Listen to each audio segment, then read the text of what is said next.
We are going to go ahead and get started with our council meeting.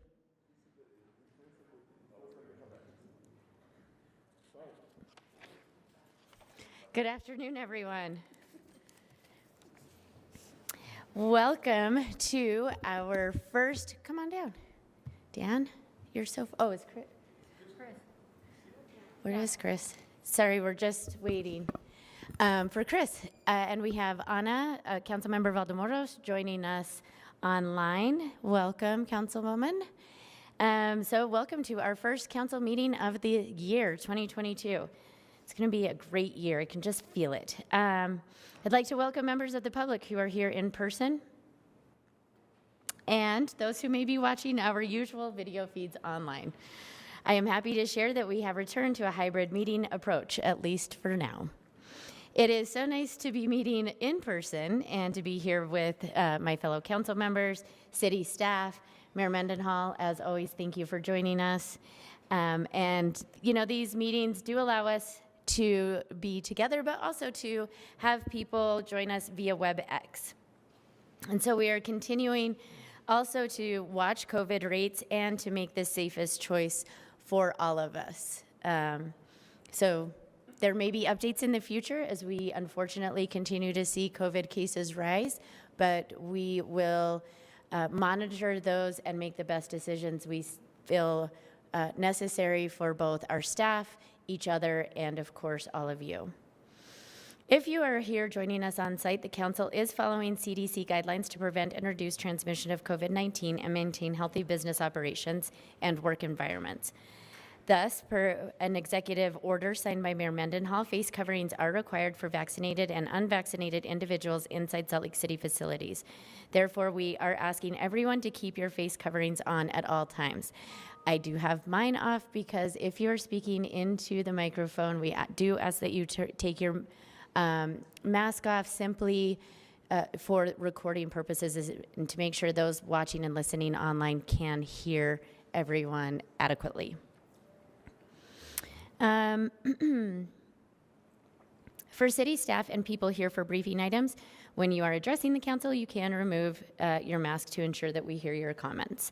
Our staff is also here to help with seating in the audience so that social distancing can be maintained. As many of you know, there is no public comment during a work session. However, please join us for the 7 p.m. formal meeting tonight to share any comments. Your feedback, of course, is always welcome, and you can share with the City Council anytime by mailing us at P.O. Box 145476, Salt Lake City, Utah 84114, or emailing us at council.comments@slcgov.com, or by calling our 24-hour phone comment line at 801-535-7654.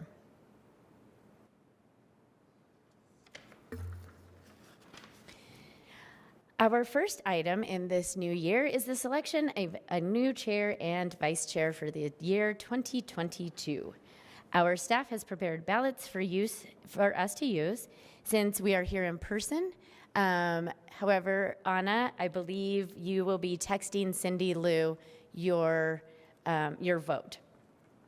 We will first take a straw poll for a new chairperson, and I invite any council member who is interested in serving or interested in nominating someone to share that now. And by taking a straw poll now, we will use the ballots. This will be considered a straw poll. We will ratify it at the formal meeting at 7 p.m. So with that, is there a council? I'll first invite council members who are interested in being the chairperson or somebody who is interested in nominating someone to be the chairperson, and we'll go from there. Madam Chair? Yes. I would like to nominate Councilmember Dugan to be the chair for the upcoming year. Okay. Is there any other nominations at this time? Councilmember Dugan, you've been nominated. Do you want to give us a little spiel? In this normal time, yes. Thank you very much for the nomination, and I thank you for the consideration to be your next chair. I appreciate that. And Chair Fowler, thank you for your leadership over this past year. In another not so normal year, and I look forward to, if I'm elected, to follow in your footsteps. I like the tone you set and the trajectory we're on, and I want to continue that trajectory of improving the quality of life of our residents, both the health and safety of our residents across the board, but really focus on that quality of life for their residents. And appreciate the nomination and appreciate the consideration to be your next chair.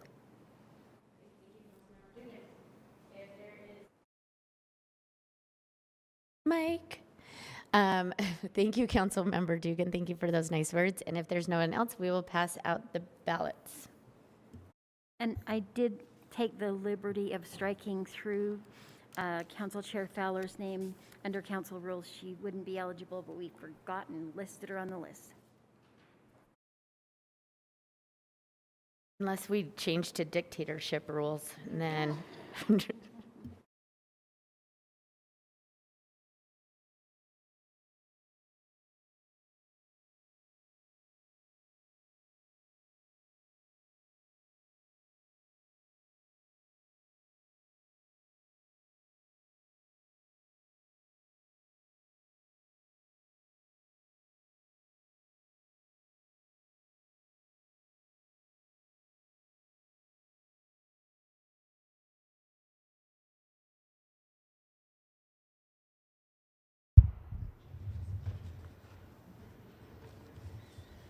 So this is Cindy Lou Trishman, City Recorder, reading the ballots.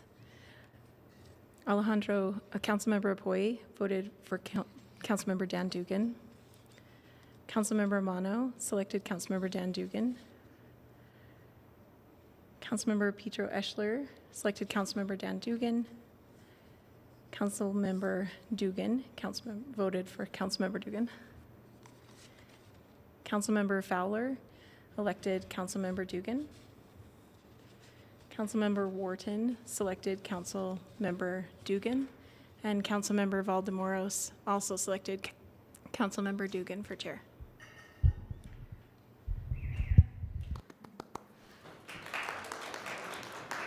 Congratulations, Councilmember Dugan. Thank you very much. Good luck.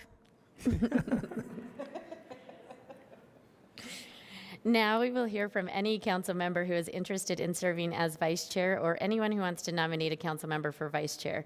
Same with the chair election, just same thing, but with vice chair. So anyone? Councilmember Fowler, I nominate Councilmember Mano to be vice chair. Any other nominations? Okay, Councilmember Mano. Thank you, Madam Chair. Yeah, I'm very interested in serving with Councilmember Dugan as the vice chair for the upcoming year. Councilmember Dugan and I have been having our meetings together for the last 2 years, and I think we know how to work together very well, but we also see things very differently and analyze problems in very different ways. So I think the balance between those two, our two kind of thought processes will be productive for the council. I'm also interested in helping us sort through a lot of the discussions that we'll be having this year with affordable housing and land use policy, which are my main issues that I'm hopeful to move forward this year. So I'm eager to serve. Thank you. Great, thank you, Councilmember Mano. We will pass out ballots.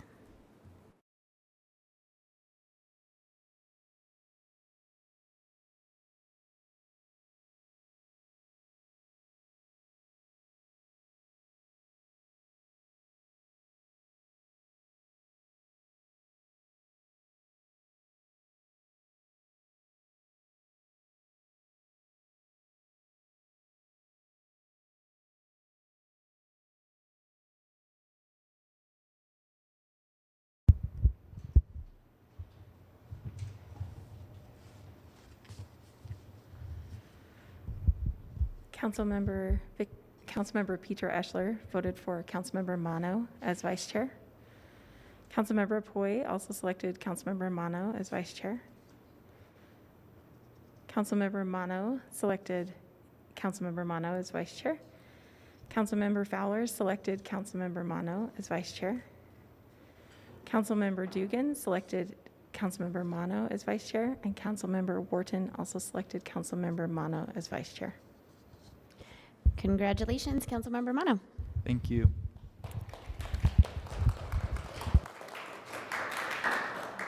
And just as a reminder, we will ratify this in our formal meeting at 7 o'clock. And Council Chair, I apologize. Councilmember Valdemoros also selected Councilmember Mono as Vice Chair. Thank you. Sorry, Anna, we didn't forget about you for real. Great. We will move on to our next agenda item, and that is an update from the administration. As always, Mayor Mendenhall, thank you so much for joining us. I will turn the time over to you. Hi, council members. Do you want me to take my mask off, Madam Chair? Okay. Thank you for giving us a moment, and thank you, council staff, for running our slide deck. You can bring up the second slide, please.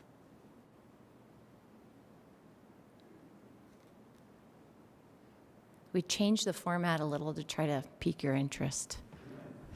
So if there's anything we're missing, let us know. Second slide, please.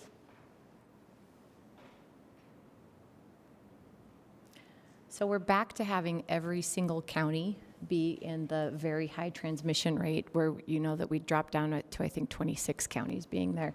And today is the second highest number of positive cases in the entire history of the pandemic in Utah, with just over 4,600 positives. Our positivity rate is showing that we're not yet at the peak for the state of Utah. And our ICU utilization is at about 88% statewide, only 34%, I shouldn't say only, 34% of that is COVID ICU utilization. And about 22% of our kids are fully vaccinated in the county specifically. Next slide. Just some summary points there for you. That blue one's a little hard to see, but there's just as of today, the County Health Department issued a new public health advisory through the end of the month. They're continuing with the Saturday and Sunday vaccination and booster, no appointment necessary, 10 a.m. to 4 p.m. at the Redwood Clinic, Redwood Road, and the Government Center on 21st South and State Street. So please show up and get your boosters, get vaccinated, because I'm not sure if it's on this one, but about 68% of all of the positive cases of that 4,600 number are unvaccinated individuals in Salt Lake County. Next slide. There's the snapshot from today, and we're expecting those numbers, of course, to increase as the week goes on. There's the 68.26% of these cases right now are unvaccinated. Next slide. And here we put all of our zip codes up for the city. We're up to about 68% vaccinated. It's a fairly stagnant number across the zip codes. And for our new council members, if you're interested, we had previously we were presenting this with a sort of week-by-week format. We're happy to get that to you so you can see progress over time, but basically leveled out. And then when we saw vaccinations become available for 5 years old and older, we saw a slight uptick, and now that slight uptick continues to be quite slow. Next slide, please. We'll get into former council member. I still can't shake it. It's just being in this room. Andrew, and I'll make a comment at the end. Thank you, Madam Mayor. This is the last week's census at the resource centers. For the past 3 weeks, you haven't met in a while. So the past 3 weeks have really been 97 to 98% capacity on average for all three of those facilities. We don't have the, unfortunately, the numbers for the overflow at St. Vincent de Paul. We did say last time they were at 62, and their capacity really is 58 because a lot of multiple people come through per night. They're still running about that high every night. Next slide. Resource fairs, we know we ended for the year, but they're looking at doing a resource fair in the High Needs Hotel, the former Ramada we've talked about in North Temple. Having those resources placed in that facility when they can get open would be another benefit to do there, and then we can look at next year as we come online. The cleaning and abatements, there have not been abatements formally of camps in several weeks. Partially the holidays, partially the weather.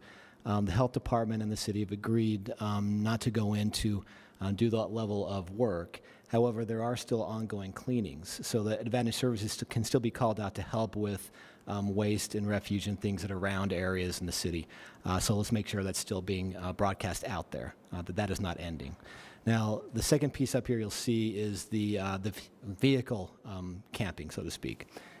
And we have been working as a city internally with compliance and with the police department to help go out regularly, and that starts this week, just to notify folks who are there for more than the 48 hours on a block face to make sure they're moving. And then also we have that other element of helping with some minor repairs as needed, and that's working through the Volunteers of America outreach teams. So when a vehicle is there, it seems like it's not operable based on our contact with them, we can offer that service as well.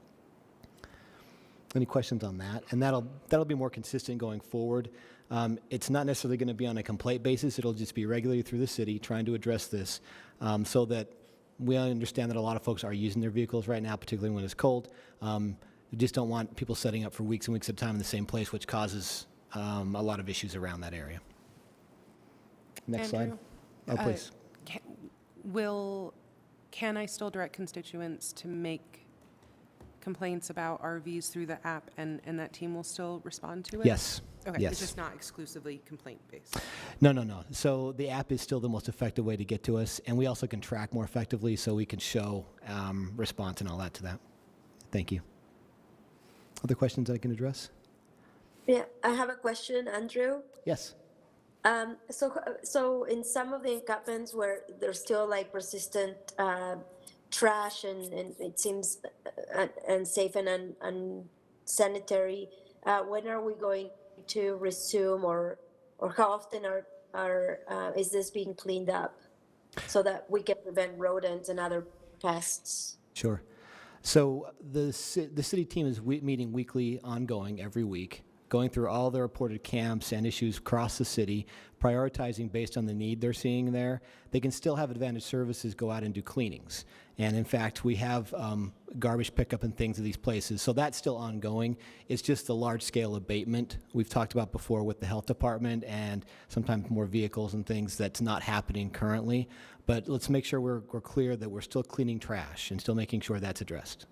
And I want to mention, Councilmember, that as you know, it's the health department's authority to do abatements.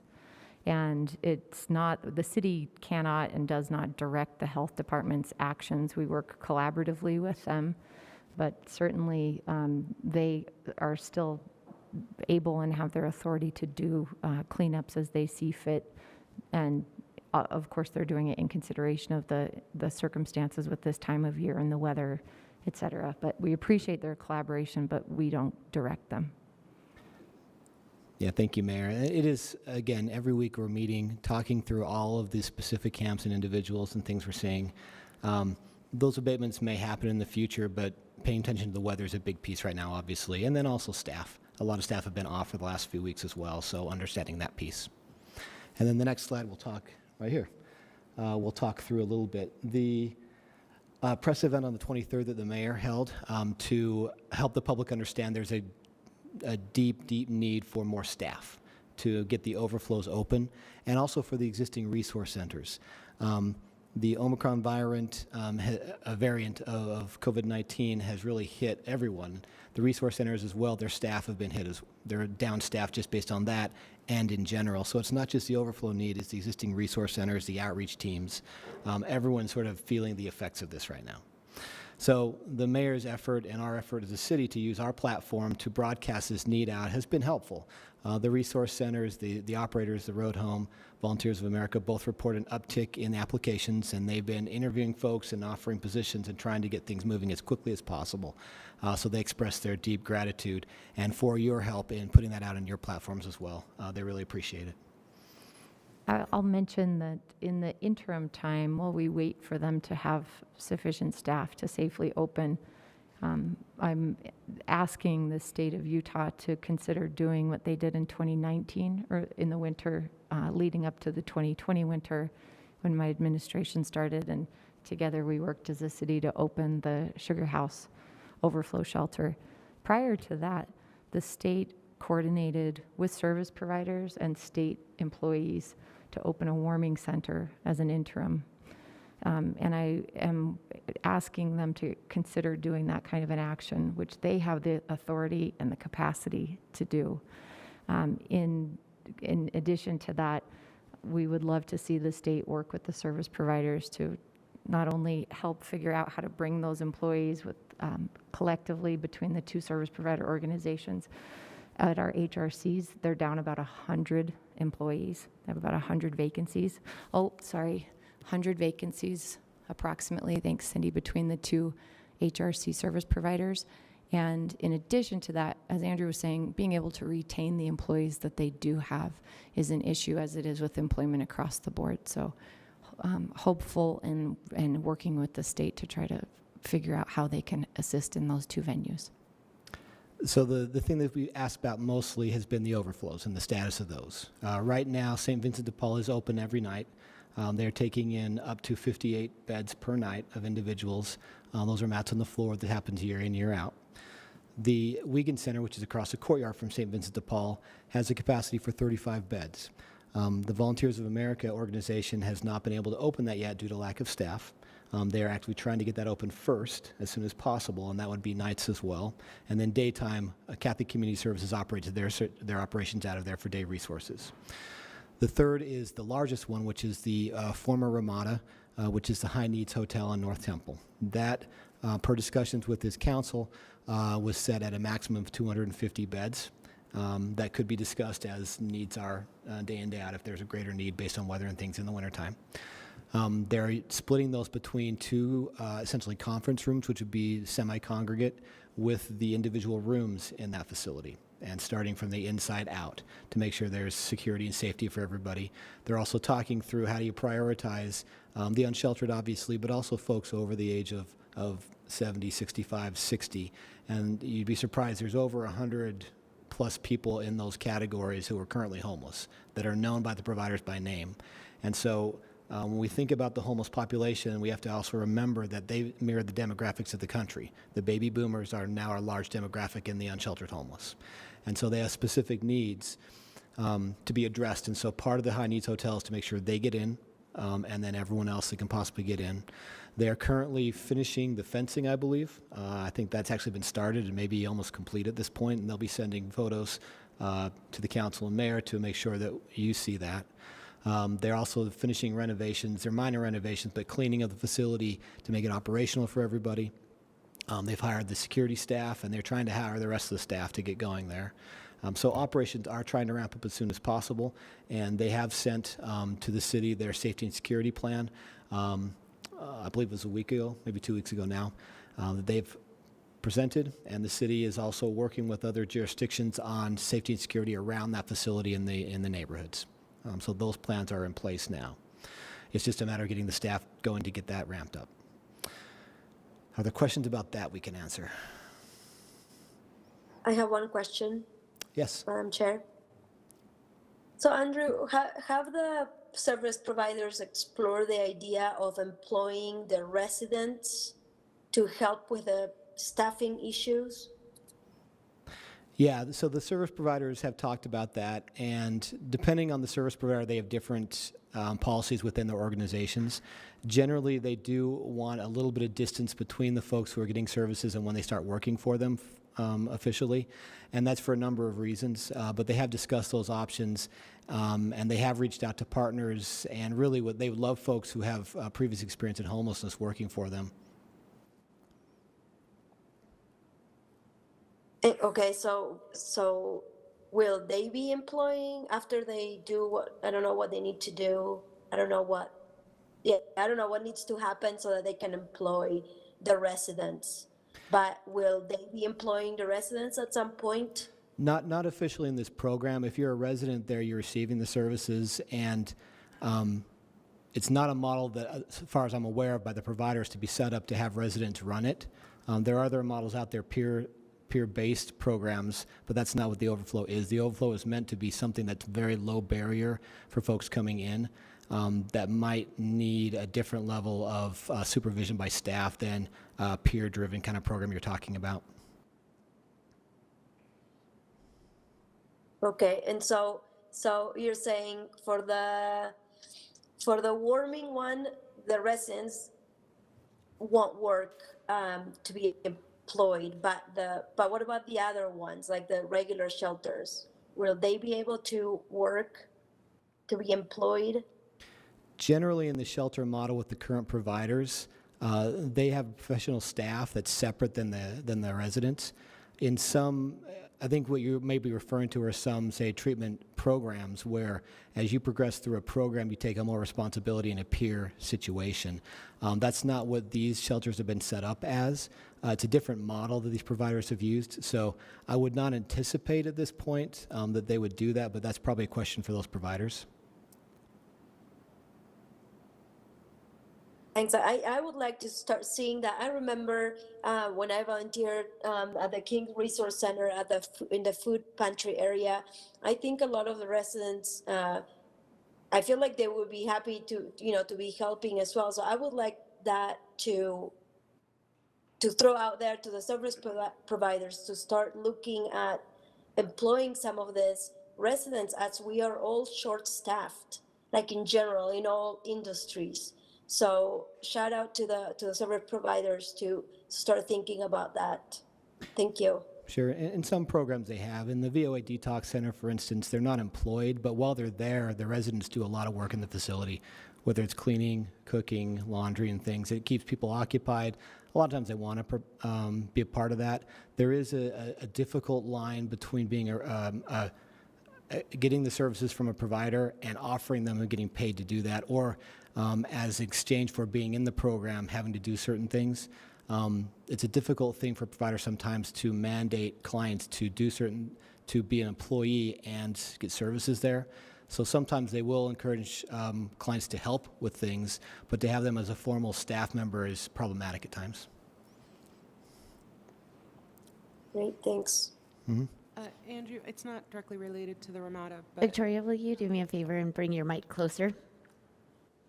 if I don't.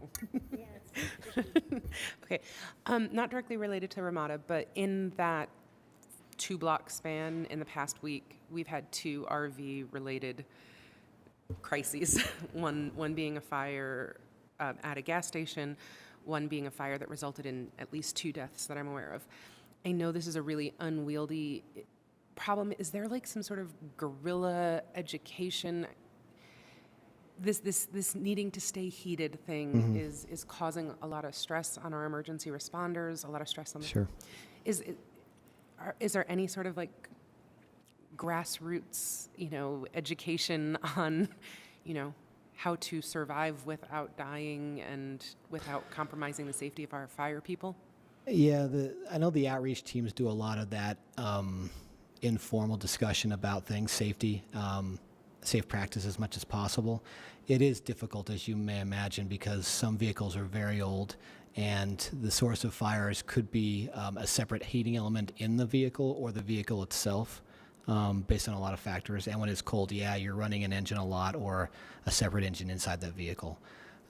So yes, I think there is education out there that really fundamentally we got to get folks an option inside. And that's where these overflows are so critical. A warming center is a fine idea when we don't have another option, but a warming center will still need a place, and we have places now. We just need the staff to get them in. So,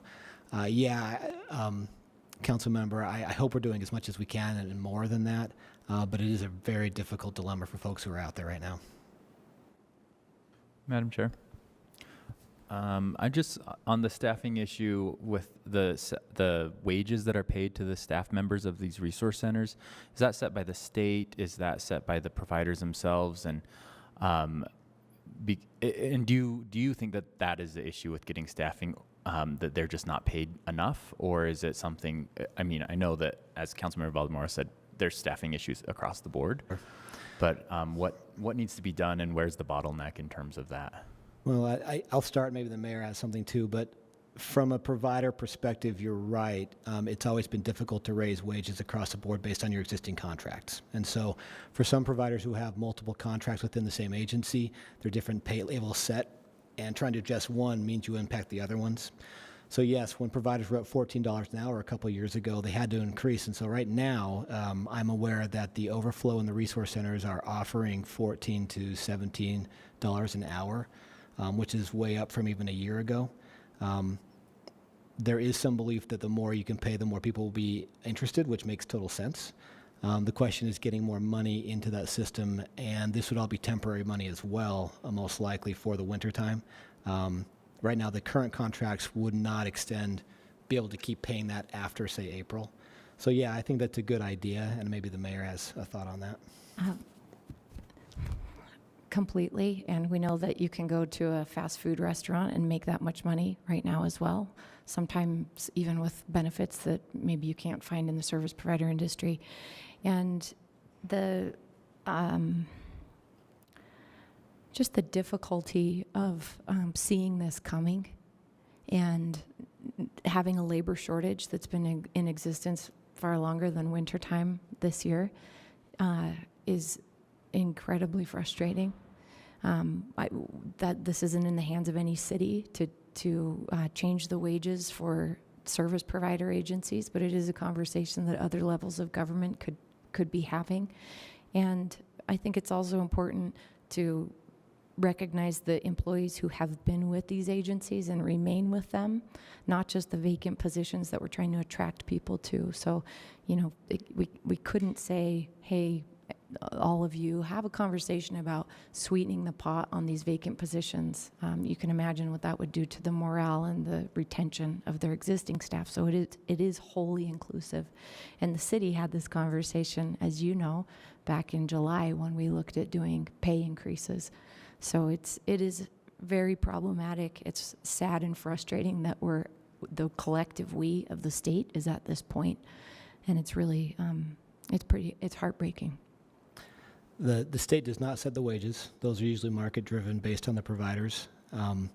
Sometimes in contracts, when they bid for contracts, they'll put forward the wages they would pay, which may or may not be part of that process. Currently, I think from my experience with the providers, they would be happy to offer more money if it was available for them, and they have ways internally to try to manage that if it's one-time money, say for the season, versus ongoing in those contracts.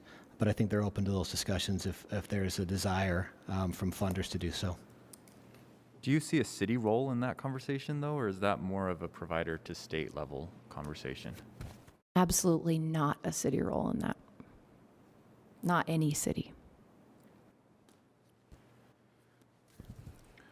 Madam Chair, I wanted to just mention something, and maybe I've been hiring people all year round for different projects and in my private life, but and the shortage of workers is not a new thing, and it's been happening for the biggest part of last year, and we knew that winter was coming also, so it is concerning that we needed these places open fast for people not to freeze in the streets, but we, and I say we in the most generic way possible, and I'm not pointing fingers to anybody in particular, but that we didn't see this coming. I think every single industry has been impacted with the hiring problems, and wages are the biggest chunk of that because it's very competitive right now. But there are people willing to work out there for the right wages, and it makes me nervous that we are in very cold temperatures right now, and we have not enough people, and we as a generic thing, no one in particular, but that this wasn't necessarily seen. I know the money is hard to find. I understand that, but if there is anything I can do to raise more voices and call for people, lots of people like to find careers in these jobs. So if they see also an opportunity to build a career, they may be able to join in, even though maybe the wages are lower than that they would like to do. So that's something I would like to mention. Career-making jobs are something that people are looking for. I'm sure you have something to respond with that, but thank you, Councilmember Poi. The royal we is, as you know, really explicitly defined by the federal government and the state of Utah and the 3 local homeless coordinating councils that exist in our county, that is Salt Lake County. And in the other 2 councils are not county specific.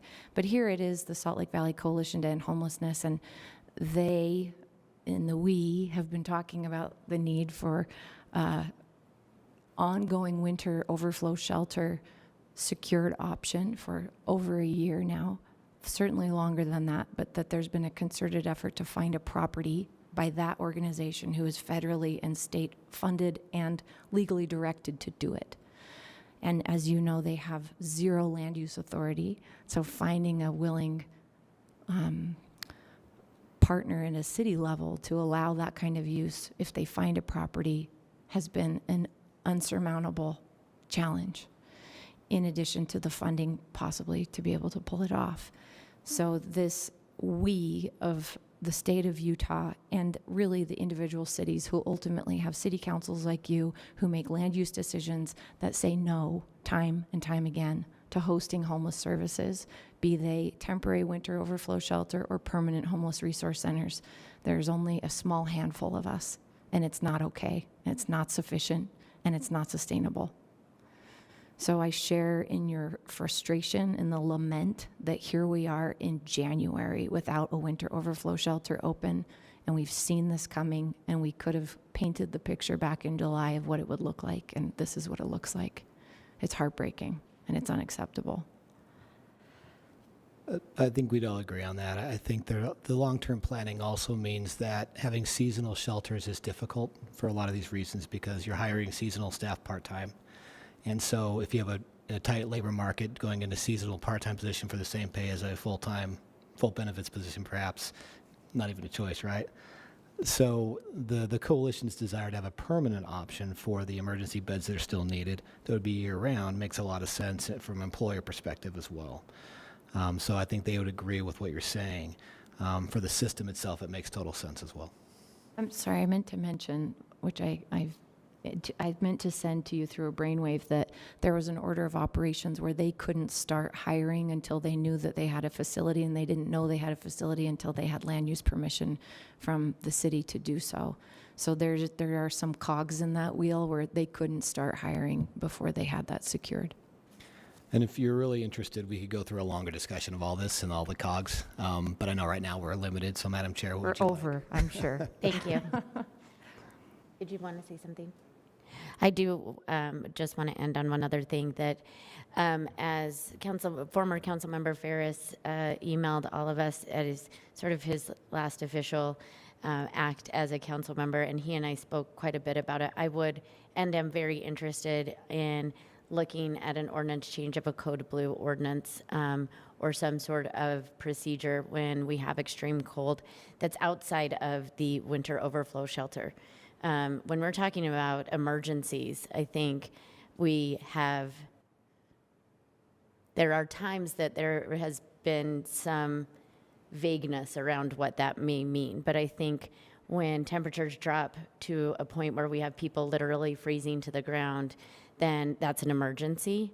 And while I agree that no one city, i.e. Salt Lake City, should be responsible for everyone, but yet it seems that that's what we're doing. And we're trying to get other municipalities and the state more involved in a much larger long-term situation that we have with people experiencing homelessness in our communities that are unsheltered.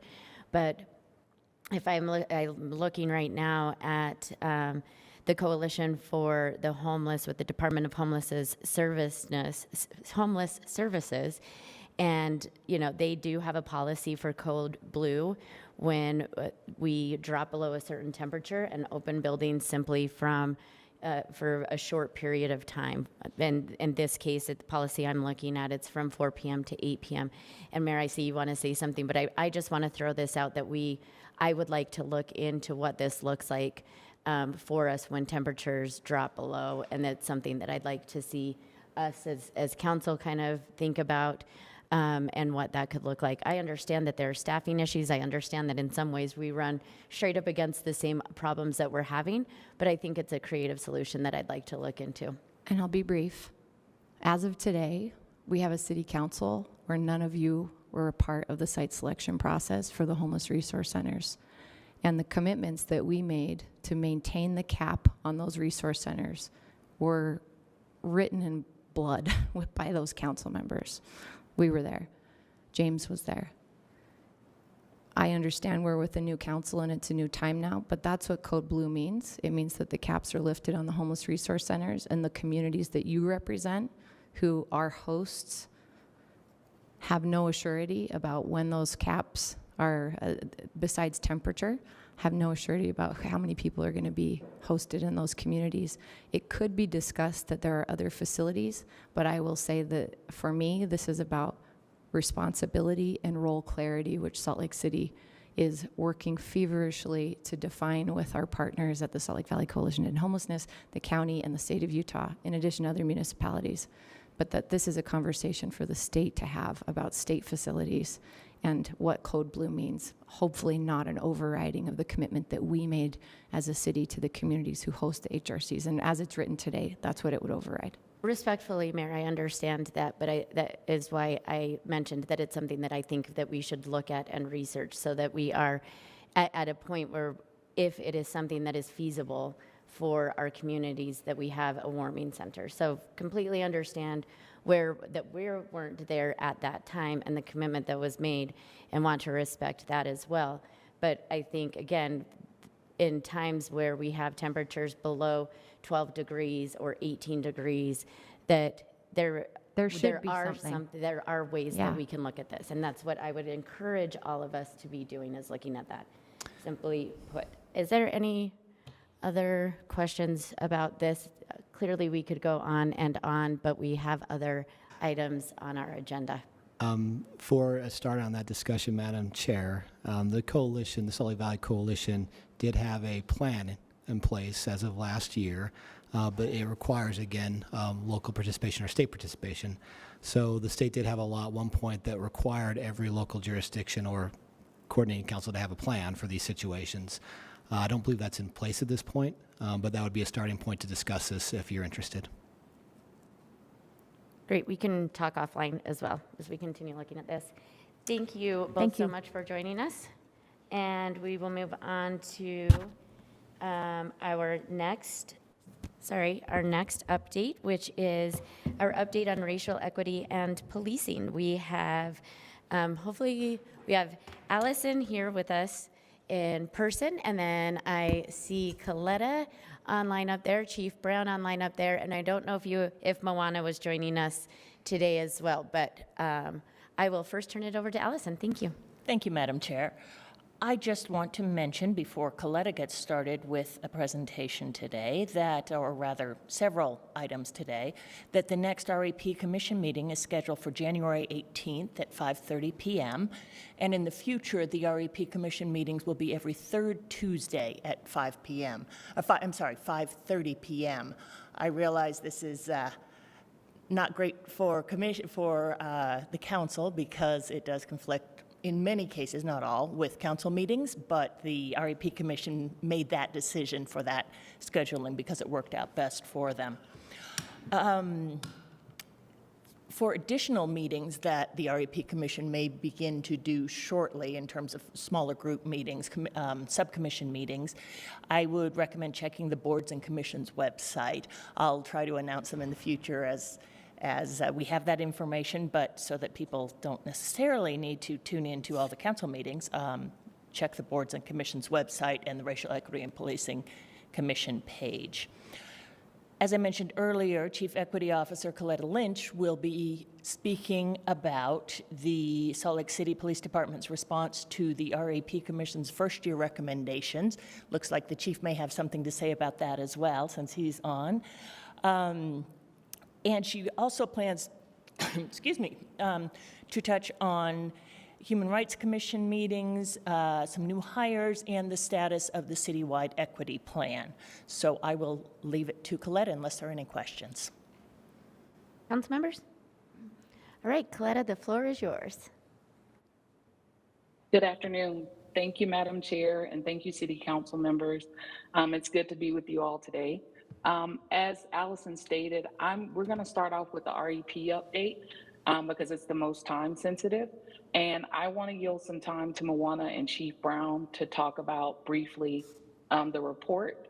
And if there are any questions, please let us know. But I just want to thank Chief Brown and his staff, first of all, for the time and the commitment that you all put in to working with the REP commissioners. And also, I do want to thank the public for your feedback throughout phase 1 of the process for the Racial Equity and Policing Commission. So Moana, I want to yield some time to you to give an update on REP and HRC. Thank you, Coletta, for the introduction, and Madam Chair and the City Council for the opportunity to provide an update today. Last month, on December 20th, Chief Brown presented to the Racial Equity and Policing Commission the Phase 1 response. We sent the response to City Council staff prior to the holiday and hope you all were able to review the document or at least have it in your possession. During the meeting, commissioners provided feedback to the chief.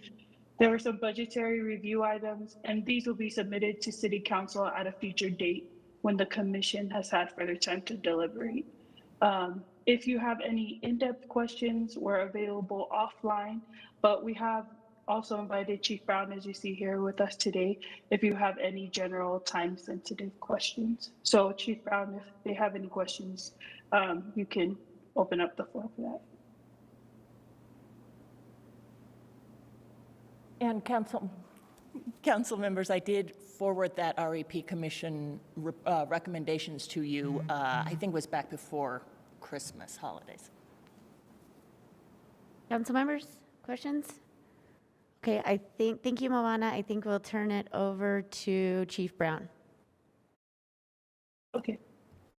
Thank you, Madam Chair, and thank you, Coletta and Moana. We had a year of a lot of good meetings, spirited conversation, a lot of listening, learning, and acting, and I think we've come together with a good response to a lot of the recommendations that were put forward. I really do. We were challenged at a lot of things. We came back. We had officers participate. Lieutenant Yvette Zayas was very involved, and I much appreciate her help in this undertaking. There are 17 pages, Council, of recommendations, so there's a lot to review. But I really think that we've come together and put some things that really are going to make an impact in our community and make a difference for us, the communities that we serve, the law enforcement perspective. But we do need your help on some of these things. Like mentioned, there are some budgetary items and issues that we need.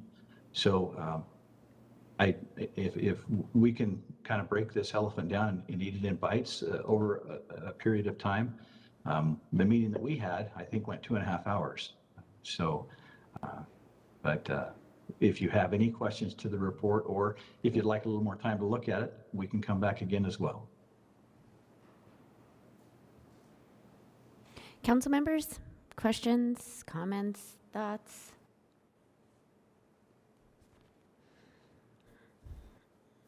Dan Dugan, Councilmember Dugan just said good report, in case you guys didn't hear that. So, Chair, are we Yes. asking about specific things? You can. I see that under the red category, not yet completed or under evaluation, the full-time recruiter is listed there. Are we rejecting that recommendation, refining the recruiting culture? Councilmember Petro Eschler, great question.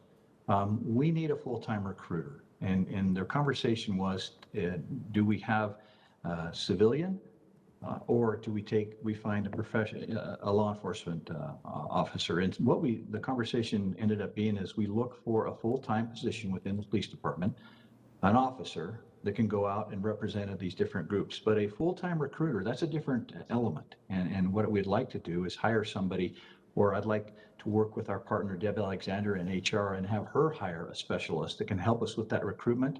And then together we can take the full-time officer position, the full-time HR recruiter, and we can work together to go out and find those individuals that want to be part of our organization. So Deb and I have had those conversations, and I think we're going down that road, but that is some of the budgetary issues that we want to talk to you about as well.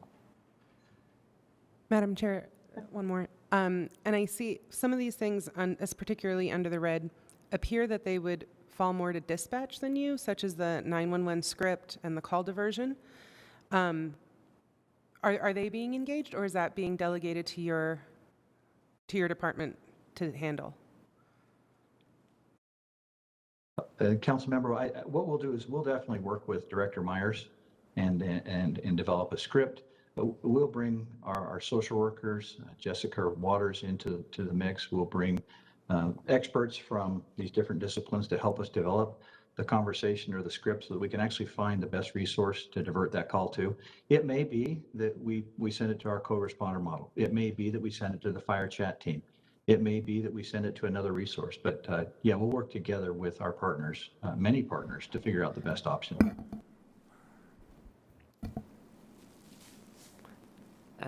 I had a question about, it's on the summary of issues.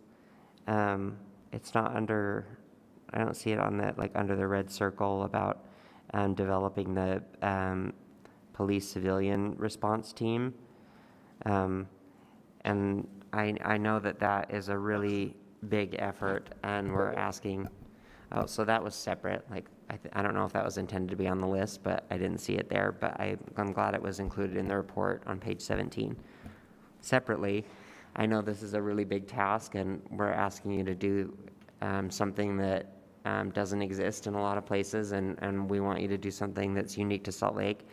But I am really excited about hearing more about the development of this, and I'm wondering what a timeline looks like. Are we months away? Are we years away? Councilmember, we're several months away. Again, we're starting with call diversion. I think if you look in the yellow recommendations, continuing working on call diversion, a civilian response would be part of a call diversion program. So I think it's included there. Oh, okay. But right now, yeah, it's definitely on the forefront of what we're trying to do, but it will take some time. We need to find the best, we need to hire the people. We need to figure out the policies, procedures, the training, everything we need to do, the supervision, to make sure that we have a team prepared to go out and take these calls. But we'll start with a telephonic response and move slowly out into a full-time in the field response. But that's where I think we would put that. So we're working on it. It's not in the red. We're starting. It's in progress. Got it. Okay. Thank you. Council members, anything else? Great. This report is great. I'm also very excited about the civilian response team and really just the collaboration between the police department, the Racial Equity and Policing Commission, all of the staff that has put time and energy into this. It really, I think, is a unique and awesome model for how to make systematic changes within our city, and appreciate everybody's hard work. And just a quick response to Councilmember Petro Eschler. I've had meetings with 911 dispatch, and they already actually have part of a script. And so I think it's more of just collaborating with each other, making sure. I know that all three of our first responders are kind of working together on what that script looks like and how to actually dispatch calls and things like that, which I also want to thank all of our first responders for doing that and taking time to kind of have those, as we kind of talked about the other day, those 5 alternative response models, this sort of wheel that are these spokes that make the wheel that make the change. So I really appreciate everyone. If there's no further questions, we can move on. Thanks, Moana. Thanks, Coletta. Thanks, Chief. Madam Chair. Oh, yeah. Mm-hmm. Is it okay? I had one other update for you all. Please. So we hired a new language access coordinator. She will start on January the 10th. So if it's okay with you all, I would love to get her on a future agenda so that we could bring her back to introduce her. And then really quickly, the last update is the citywide equity plan. So we are in the final stages of putting together the draft for that plan. Just so you all know, we did community outreach, and that included reaching out to communities in Salt Lake City for feedback. But in addition to that, we did an internal survey with the employees. We also did we're getting ready to administer the last survey to the Racial Equity and Policing Commission and also the Human Rights Commission. So I just wanted to bring you the update that we're getting ready to start the final drafting phases for that. And I would love to get Keen Independent Research Consulting on a future agenda here soon to come back and give you a formal update. Awesome. That's great. Well, as I imagine it will continue throughout the next year, but you have an allotted space on our agenda every month. And so we look forward to all of your updates, but we'll have Allison just keep sort of that ongoing to-do list so nobody forgets the things that we are excited to hear about. So thank you, Coletta. I appreciate it. Thank you, Madam Chair, and thank you, council members and Mayor Mendenhall for your continued support of our team and the work that we do in the city. Great. All right. We are on to agenda item number 4, our SLC Emergency Management Update 2022. I see the chief there. Hey, chief, our fire chief, Carl Lieb, and I see Bud Bowden, our battalion chief of the fire department, who really does all of our emergency management stuff. Not all, but I'm going to give you all the credit. But Chief Lieb doesn't need any credit. So I'll turn. Thank you, Madam Chair. Thank you, Madam Chair, for that intro. I'll turn the time over to you guys. I appreciate it. Good afternoon, council members. I want to welcome new council members and re-elected council members. The ceremony was really nice yesterday. It was cold. I know you were cold. Everybody in the audience was cold, but it was still really classy and it was good to see. So we're looking forward to working with each of you. I want to welcome Chief Bud Bowden. As Councilmember Fowler mentioned, Chief Bowden is my division chief over emergency management. It does fall under the oversight of the fire department. It has now for the past 8 months, and we are exceedingly happy to have it. And we are moving forward incrementally. We've got a lot of goals and a lot of objectives, many of which I know that you're familiar with, but we'll go over briefly where we are right now. We'll talk about what's being worked on today, and also we'll give you a little bit more of our longer term goals as well. In the past, council members, I think you've been subject to a briefing that maybe was a little more, let's say, extensive. I saw the previous drafts of some slides. They numbered somewhere approximately 23, 24 slides. You will not receive that today. We are going to give you a summarized briefing of what's happening in emergency management using 9 slides. So just to give you an idea of what you're in for. And I think we can accomplish this, Chief Bowden and I, in approximately 30 minutes, including some questions. So we'll get started.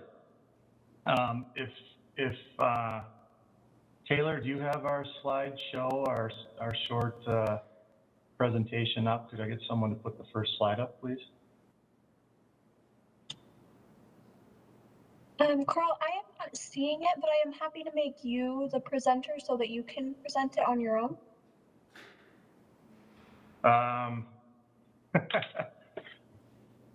You could also quickly send it to me and I can pull it up.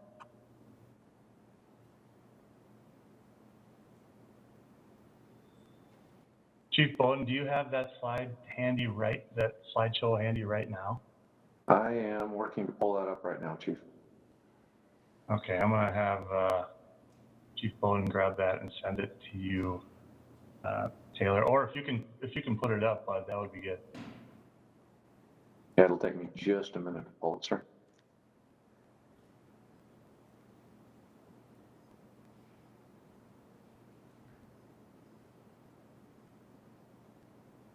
So council members, while we wait for Chief Bowden to put that up, I'll just give you an idea of what it encompasses. So we're going to talk about our accomplishments, and as I said, we're going to talk a little bit about our goals.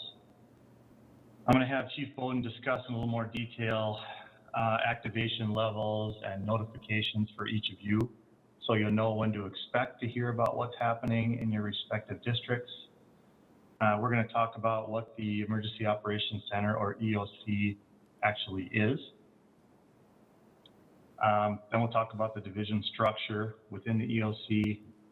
We'll talk about an acronym you probably hear a lot about, COOP, which which is continuity of operations, COOP, and then we'll take some questions.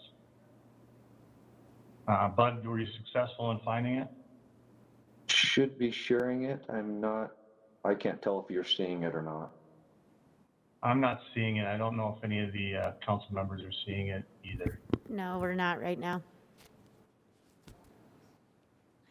Oh, it's trying. There it is, Chief. There we are. Thank you. Let's go to the next slide, please. Okay, so as I said, council members, we have been working on emergency management for the past 8 months. We increased the staff with your support and city administration support from 5 to 10 actually initially. And then we are in the process right now, which is another conversation, but we're in the process right now of moving the Fix the Bricks program over to CAN with Blake Thomas. We believe that it's in the best interest of the program itself to be in Blake's area of housing stability. He has the engineers, he has the expertise, he has the links with the developers and contractors and things that are necessary to make the Fix the Bricks successful. It has resided in emergency management, but only for the sake that the Fix the Bricks program ultimately makes a building more resilient. That was really the only link we had to emergency management. So we believe, as does Blake, that it belongs more appropriately in CAN. So we're down to 9 individuals in emergency management. But as I said, eight months ago, there were 5 individuals in the EM team. So we've added Division Chief Bowden, we've added 2 captains, and I've added 2 firefighters that were already in place in different divisions within the fire department. So a total of the team encompasses 9 individuals now. We've met with leadership from all city departments to discuss the transition. We really felt like we have to start at ground zero with EM, because we're really going to need the assistance of all the departments throughout Salt Lake City. And frankly, I just don't think most of the departments are confident in where they fit in when an emergency occurs. What do they do? How do they fit into the Emergency Operations Center? So we've been talking about that and just kind of listening to what each department has to say and what their concerns are, and then how we can help them when there is an emergency, if they're an integral part of remedying it. We've created a 24/7 on-call line staffed by emergency management personnel. We did not necessarily have that previously. That was all dedicated to one individual in the past. Now it is spread among several team members. So every department head, every member of the city council, every member of the mayor's administrative staff has access to emergency management or a member of the team 24/7. If there are any concerns, if there's something happening that we are not aware of, by all means, do not hesitate to contact the on-call person. We will discuss how EM can possibly support the city in whatever's necessary. Chief, can I interrupt? Yes. So this is a 24-hour call line for city employees, not like a public emergency management call line, correct? Yeah, Madam Chair, it is for city employees and specifically city administrators. So we won't necessarily offer the call line and encourage all city employees to use it, but primarily city administrators, city supervisors in staff positions are able to call that line and ask questions or just wonder if, hey, there's something going on here, should emergency management be aware of it? Got it. But it will not be public. Thank you, Chief. Sorry to interrupt. Yeah. Okay, on the last green check mark, established partnership with county, state, and federal agencies. We already had many of those relationships in place, for instance, with Salt Lake County Emergency Management, which resides in the Unified Fire Authority Fire Department, which is the greater part of Salt Lake Valley. In addition, we've made those links with the state, and we're familiar with those entities with the state resources. So in progress right now, we're maximizing current public safety building office space to accommodate increased staff. We have not secured that build out as of yet. However, you have approved funding for that such build out. So we are currently getting bids on what that will cost, what that looks like, and what we can do. That EM staff is located here in the public safety building on the 3rd floor. Next, we're modifying city emergency notification system. RAVE is a means for us to notify every city employee if there's an emergency occurring within the city. We think it's important to get that information out. So we are in the process of making that applicable to every city employee so everyone knows when there's a threat or there's a tragedy or there's an accident or something that could impact a lot of people within Salt Lake. So they will know, they'll have that information immediately just by a press of a button. We are currently coordinating with all city departments to create or update their continuity of operations. Every department in the city needs to have this. We never know when an emergency or disaster is going to affect specific departments within the city. They need to be prepared, and we need to have redundancy, and they need to have participation in the EOC because we're going to need them to support the managers of the incident. So we're currently going through that process, educating all the departments. Joint venture with sustainability to implement new community resiliency program. This is a good venture with sustainability, makes us more resilient to an accident. It's going to give us it's going to be a good litmus test for us to see exactly where we are, even at the early levels of what we're doing. But it's good to have this kind of partnership with sustainability, and we're going to see where that leads us. And lastly, implementing new employee preparedness apps, something we called SLC I'm OK, which is an app, and it will provide a means for city employees to contact their families and for families to contact city employees in the case of a disaster where all normal means of communication are shut down, like our cell phones. This will give peace of mind to every city employee knowing that their family is okay. And of course, it will give all of our family members the peace of mind that their Salt Lake City employee is okay at work and is functioning an integral part of disaster mitigation. So we think that's important. Next slide, bud. Okay, from here, I'm going to hand it over to Division Chief Bowden. He's going to go over some of the activation levels and some other information that we feel is really important, council members, for you to know and to understand. Okay, thank you. Chief? Thank you, Chief. Thank you, Madam Chair, council members. In the past, there's been 3 levels of notification or 3 levels of activation that have been presented to the council. To go again back in line with what the county is doing and what's really seen throughout FEMA, we're actually going to start recognizing the 5 levels which are represented here in this slide. Level 1 being the most severe, level 5 being the least severe. A normal level 5 activation, which we haven't been in a level 5 for the last couple of years. We've truly been in a blue or level 4 activation because we're constantly monitoring the pandemic and the status there and trying to give information out so that we can keep our departments and our employee family ready to function and know what's going on. Probably one of the big things here is when you, as a council, will be notified as to what that activation and what's happening. Really with the level 4 or level 5, the blue and the green, there's really not going to be any notifications going out. We are looking at using RAVE for part of those notifications as well for the level 1, 2, and 3. And again, these are the most severe. Level 3 being the lowest level of real activation within the EOC. That level 4 we're just monitoring, but level 3, we've had that actually occur in the last 8 months several times through the city and having EM or the EOC activated. For instance, we've had a major gas leak that displaced about 2.5 blocks of residents. So EOC was activated during that time frame with the possible contamination at the park in the pond. That was another activation. That one probably actually went up more into level 2 because of the significant level of activation, the widespread community concern with the possible mercury contamination, what could happen downstream, also bringing in outside resources. We're seeing the level 1 would be more in lines with a large-scale earthquake or a very large-scale event.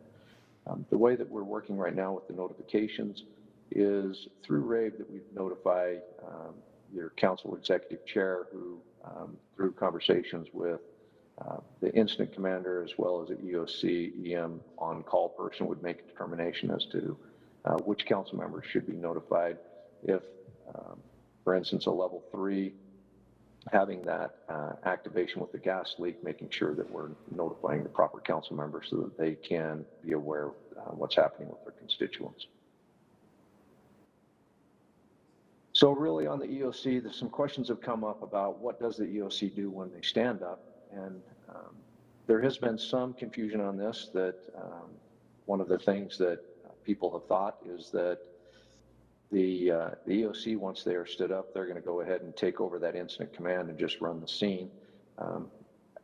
As a new captain, one of the things that was very nice was when I arrived on a scene and I had a fully involved structure, I knew somebody else was coming, and there's no greater relief than to see battalion chief arrive and I can pass that away.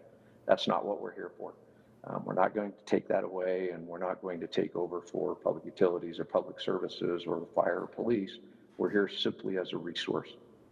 We're going to help you get whatever you need out of that to make sure that we're contacting the county and getting county resources if that's what's needed, or volunteers that are active in disasters, getting those involved, Red Cross or whoever else you might need. Also making arrangements to bring in additional heavy equipment if that's what's needed, for instance, the wind event. That's really what the EOC is there, is we're there to help take care of the resources and to get you what you need, and then from there, make sure the proper documentation is in place so that if there is a national disaster declared in for that event, that we can look at cost recovery, which is one of the things we've been coordinating right now with our finance group, specifically Lisa McCarver and Brittany Blair with the fire department, working with them to make sure that we're getting that cost recovery for the earthquake, for the wind event, et cetera. So being 2 years out, we're still continuing to work on that. And will, over the next little bit, I would anticipate that those two events will be closed out with FEMA, and the city will be getting those reimbursements before too long. So that's really what you can expect from us. Our structure itself is really what I'll cover in the next slide. But really for the EOC, you've got your policy group, which encompasses the mayor and key department heads, chief of staff, chief administrative officer. That's really your policy group as a whole, with council executive liaison there to make sure that the council's staying informed as well. Then we have our emergency operations center and then our joint information center to make sure we're getting the information out to the public. So really what you're looking at here is kind of that EOC structure. And as Chief Lee mentioned, we have 9 personnel. And when you start looking at if we have a full stand up to the EOC, between your command structure, which is not necessarily at the EOC, that'll be at either out in the field or an area command that might be down in our public safety building in a separate area.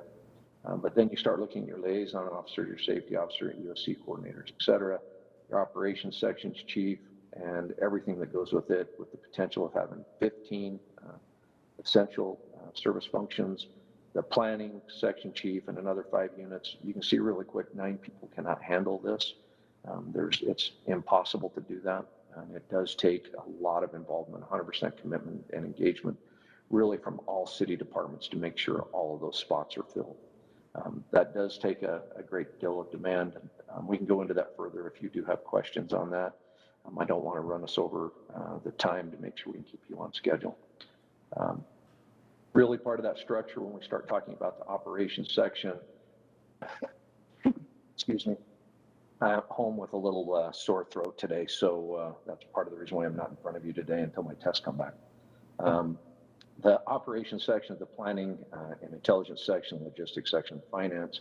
On an initial stand-up of the Emergency Operations Center, my staff is prepared to step into these initial roles until we can get more resources in from those supporting departments.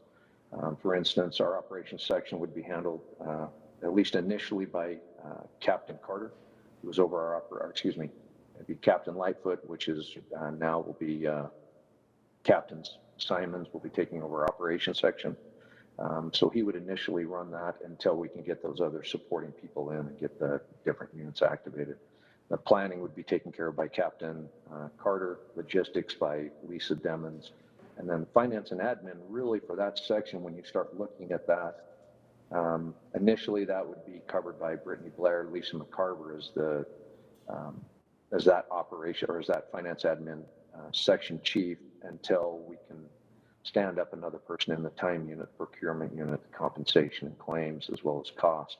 That's really where the finance has been involved since the earthquake and the wind event. So it is very important to make sure that we have these people in and we get them trained. And that's part of that commitment from those departments as well, is to make sure that we can get everybody in, get them trained, get them certified, get them completing and working on task books so that we can fall in compliance and make sure that we're doing everything possible through the direction of FEMA as well. So that's part of that commitment we've asked from the departments, is working with them to provide us a list of names, and then we're working on getting that training with them.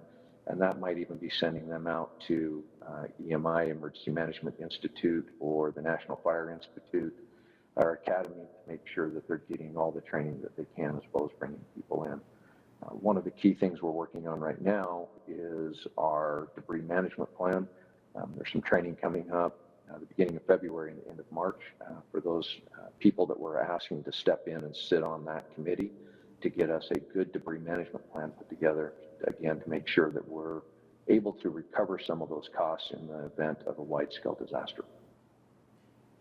Chief Lee did mention, as well as continuity of operations plans, or the COOP plans. We have been meeting with, and it mentions here in 2021 that we're meeting with them. We are continuing that through 2022. We've met everybody initially with and discussed COOP plan and their involvement, and then currently through our situational awareness reports that are occurring every month, we're having a department present their COOP, as well as work with my staff to make sure that those COOP plans are up to date and ready to function. And one of those things right now that Lisa Schaefer has put out and asked the department heads is to make sure that our pandemic portions of our COOP plans are in place and operational. So my staff's prepared to start working with them and get those plans to make sure that that is incorporated into COOPs as well, or the COG, the continuity of government. Anticipation with our current status of cases rising through the pandemic is that we will have staff shortages at times, and with that comes making sure that their COOP plans and COG plans are there so that the residents of Salt Lake, they aren't missing anything. When they call and request something or want to speak to somebody in the department, there's somebody there to help them. So we'll continue to do that throughout this year. And really that concludes this presentation. And if you have any questions, Chief Lee and I are here to answer those.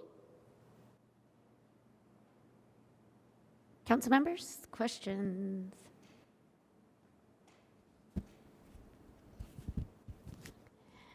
It doesn't look like we have any questions, but I want to say thank you for all of this hard work, and your department is incredibly important, as we learned throughout 2020 and continue. And so I really appreciate all the, not just the hard work, but the thought that has gone on behind this department and making it incredibly effective for all of the department heads, which in turn makes it effective and reliable for our residents when we do find ourselves in an emergency situation. So thank you, and we look forward to continued updates. But with that, I'll let you get back to it. Thank you, Madam Chair. Appreciate it, council members. Happy New Year. Happy New Year. All right, we are on agenda item number 5, which is budget amendment number 5 for fiscal year 2021, 2022. And we have Ben Ludke here with us. Hello, Ben. We have our Chief Financial Officer, Mary Beth Thompson, and our City Budget Director, John Vike, also joining us virtually. Hello, Mary Beth. Good to see you. It was nice to see you in person yesterday at the ceremony, so thank you for joining us. With that, I'll turn the time over to Ben. Thanks, Madam Chair. This is the first briefing for Budget Amendment number 5.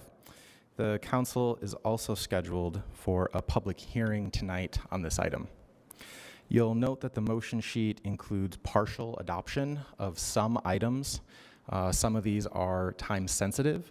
However, the option remains if the council wants to adopt none, all, or some items. Let me know if you want me to change the motion sheet before tonight. Happy to do so. Budget Amendment 5 has 5 proposed items. The first is A1. This is a request for $400,000 with a contract from Salt Lake County to provide additional public safety overtime related to homeless resource centers. I understand that the county and the administration have already entered into a contract for these funds, so this amendment would be the formal step so that the funds can be used. So the administration and the county went and had discussions, signed a contract for the $400,000, but the funds can't actually be spent until the council says, yes, thank you for the $400,000 for this specific use, go ahead and spend it. That's what this amendment would do. There are 2 questions if the council's interested. The first is the flexibility to use this funding. I haven't seen the contract. I'm not sure if it is limited to a certain kind of public safety response, for example, police officer overtime, or if a broader use is allowed, such as could it include social worker overtime, firefighters, 911 dispatcher overtime. The other policy question is the location. I'm not sure if this is specific to one shelter, such as the winter overflow, or if there's flexibility for the overtime to go to any of the homeless service providers and shelters in the city.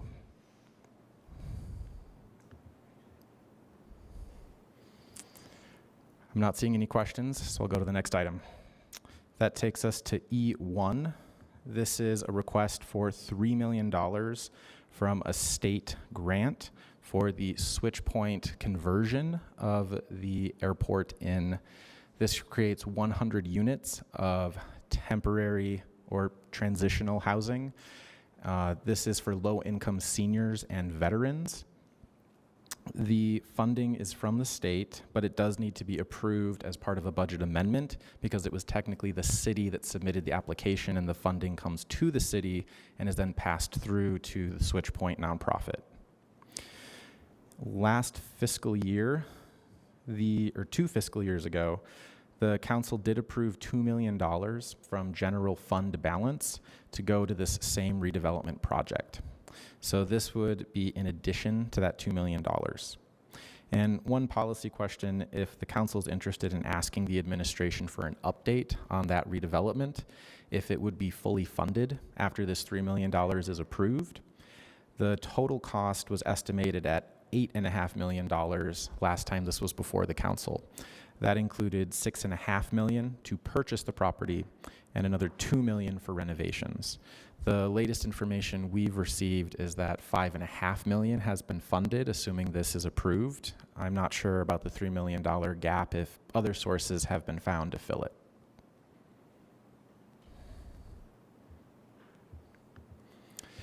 And then we have 3 items in section I. These are council added items. I-1 is a reclassification and amending the appointed pay plan for the council office. This is for 1 position. The reclassification does not create any new costs because it is at a lower pay grade than the current position. So the current budget can absorb this change. The second item is following up from December 14th when the council took a straw poll. We heard that there's about $47,000 left in unused CARES Act dollars. And instead of having those be at risk to return to the U.S. Treasury, the council took a straw poll that those should be used for firefighter personnel expenses. This is allowed under federal guidance because there's a presumption that since firefighters respond to many medical calls, that many of those calls relate to the pandemic. So this is the formal step to implement your straw poll, and so that none of the CARES Act dollars are returned. The last item is I-3. This is a request for $400,000 in the CIP fund, and it would re-scope those so that they are still used for tennis improvements, but at a new location. So back in August, the council approved this funding as part of CIP. It was for reconstructing asphalt tennis courts with new concrete courts. And this was at the Wasatch Hills Tennis Center. The new concrete courts need to be built first so that a new bubble can be installed over those courts. Since then, two things have changed. First, there has been private fundraising, and it's now reported that this is enough to fully fund the project, the bubble, and the tennis courts. The other change is the bubble at Liberty Park collapsed. So the proposal is to take the $400,000 and shift it to Liberty Park instead of the Wasatch Hills Tennis Center. It's worth noting that both of these locations are operated by the same organization. That is the Liberty Hills Tennis. Couple policy questions. If the council would like to get additional details on the project at Liberty Park, I'm not sure if this $400,000 would be for the bubble or reconstructing tennis courts at Liberty Park, if it would fully fund that project, and if there's a general timeline that's available. The other questions are what caused the bubble to collapse at Liberty Park, and if there are additional capital improvement needs at that facility. And the last one is kind of a broader question, stepping back from this specific project. It's asking how the city's processes are different for a privately funded capital improvement project compared to a publicly funded capital improvement project, and if there's opportunity to change and improve that process. The last thing I'll say is if the council approves this request, the privately funded improvements, that'd be the bubble and the tennis court at the Wasatch location, those would become city assets and they would be donated to the city. The city already owns the land underneath it.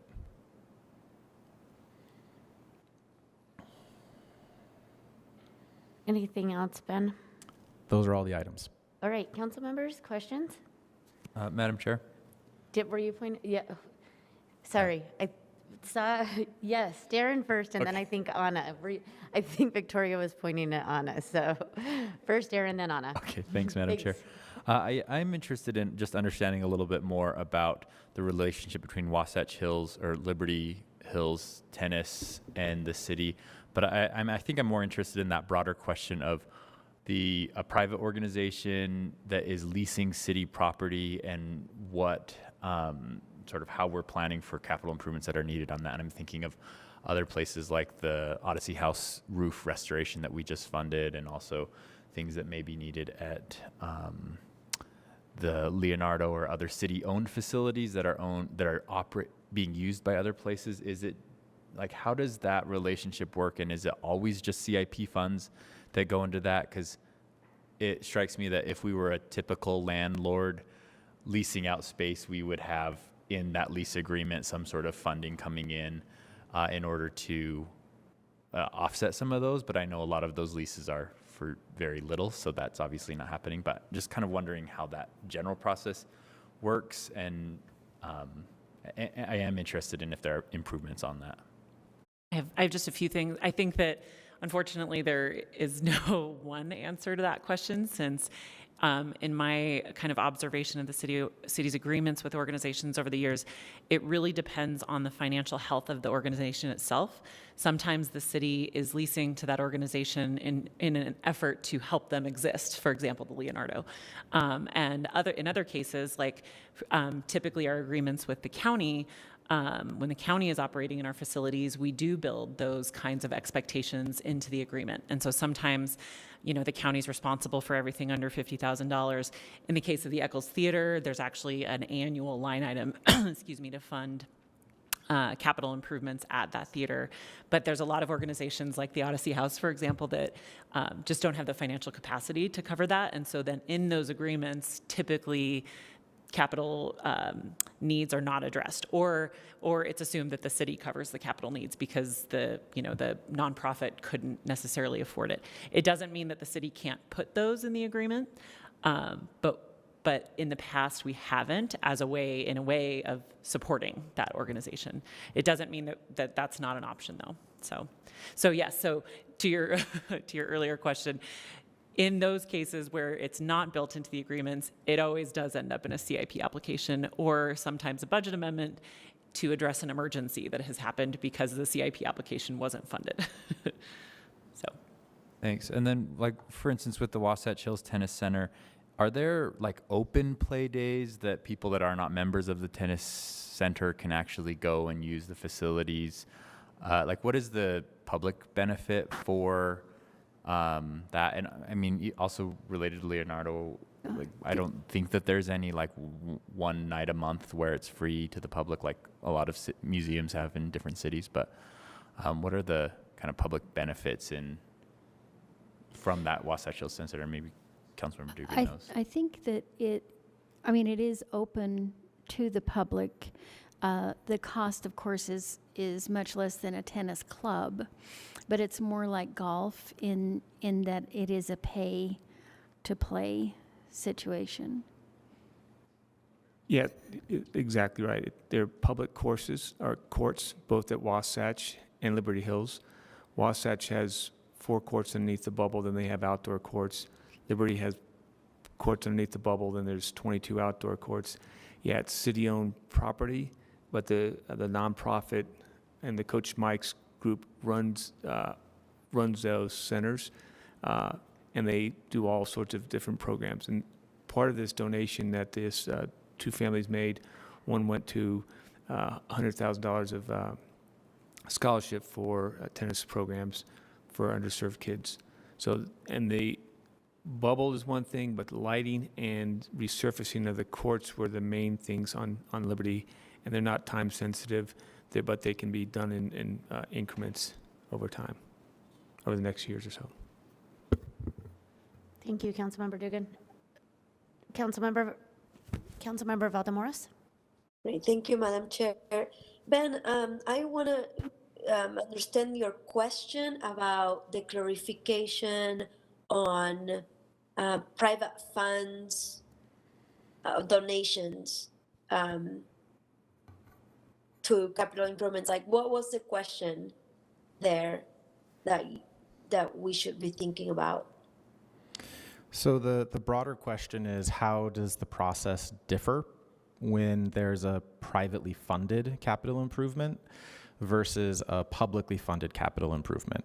And there are some state law, I don't know them off the top of my head, but there are some state law requirements that are different for those 2 processes. If that's something that you want more information on, I can work with the administration to try to itemize and summarize those differences.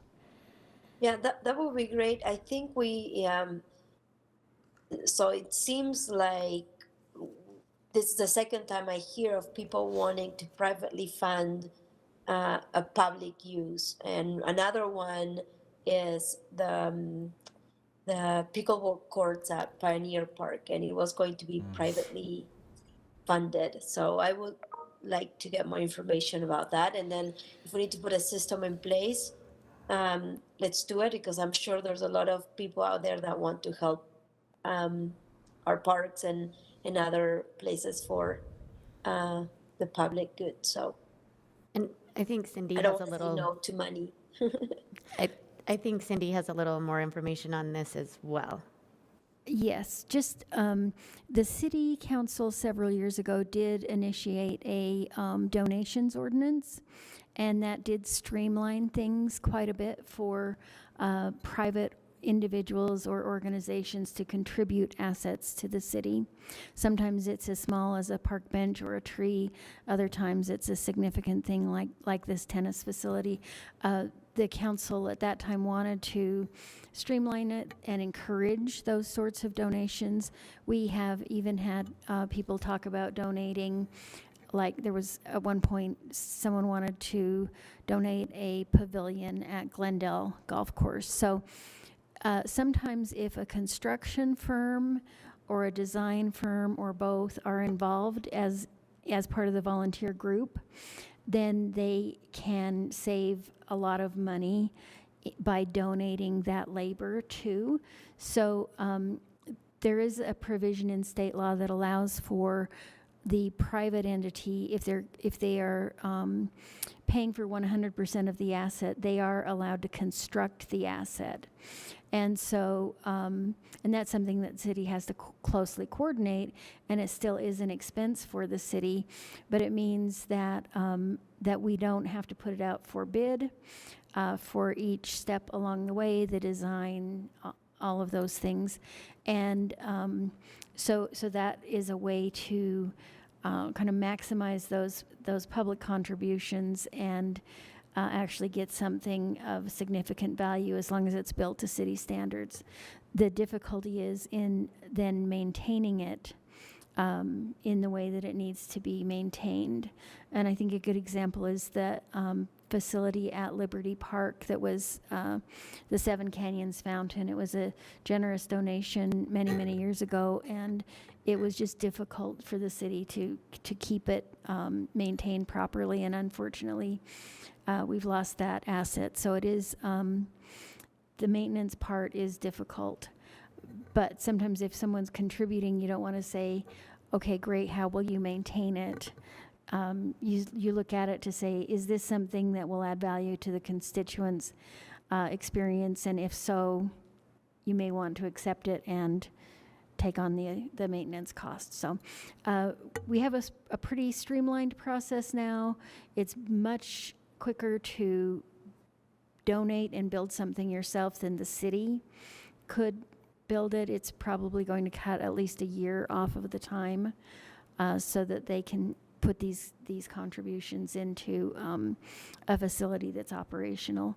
And I know the administration is working hard to improve the process for CIP because there's a lot of snags in that process. It crosses a lot of departmental lines, and they have been working for a while now to really look for ways to make that process more efficient. Thank you, Cindy. Thank you. Any other questions on budget amendment number 5? So I just wanted to touch base on something that came up a little earlier. There's potential action, as was mentioned by Ben, tonight at our formal meeting, and you'll see that the tennis court that was added that we just spent some time on was not on that motion sheet. And that is because of something that Ben mentioned earlier, which these other items are time sensitive. And so generally our protocol is have a briefing, have a public hearing, and not vote the same time we have a public hearing. So that's why the tennis courts issue were kind of left off, so that we have some time if we want to continue the public hearing on that or not take the vote right at the same time that we have the public hearing. And since it wasn't time sensitive as much as the other ones, we can take action on that at a later date. If, as Ben mentioned, people want to change that and want a different motion sheet, just tell Ben before 6:45. I'll give you 15 minutes to get it done, Ben. Are there any questions or input on that? I just kind of wanted people to remember. And for example, like on one of them, as Ben mentioned, we already did a straw poll indicating our support on one. So that's why, even though we'd have the public hearing on it today, that also just simply moving forward with what we had straw polled before. Just a quick question. What do, if we've had things like this happen in the past, I don't know, I think it's really beneficial to have the CIP board make recommendations, and I take those into consideration when I'm voting. Do we send this back to them for a recommendation, or have they had a chance to give input? So the council's practice over the last several years has been to minimize the number of rescopes outside of the open and competitive CIP process for the value you just mentioned. In the last few rescopes, it did not go back to the CDCIP board. The council has been more comfortable, more willing to do rescopes when it's a like for a like use. Mm-hmm. So not, a wholesale change in what the public benefit would be. There's certainly nothing stopping the council from either informing or asking for feedback from the resident advisory board. Okay.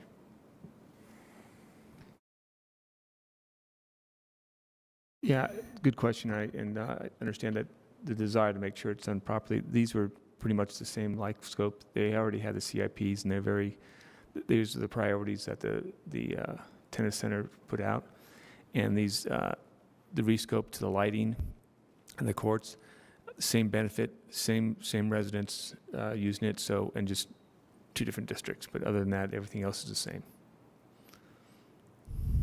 One thing you could do is to set it aside as something that you are willing to look further at, if you are, so that it isn't the community group saying specifically that it's the lighting or the whatever that needs to be done, that it's assessed by the city of exactly what needs to be done there. That gives it a little more of a like-for-like exchange.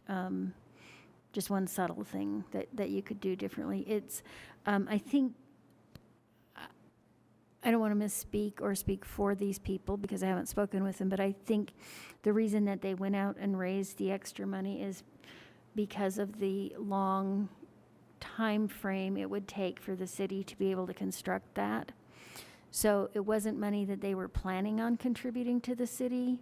It was sort of a difficult situation they were in, and so they went out and raised the extra money, and they were hoping not to lose the appropriation that the city made in the process. So those are the pieces that I've understood. Thank you. Any further questions?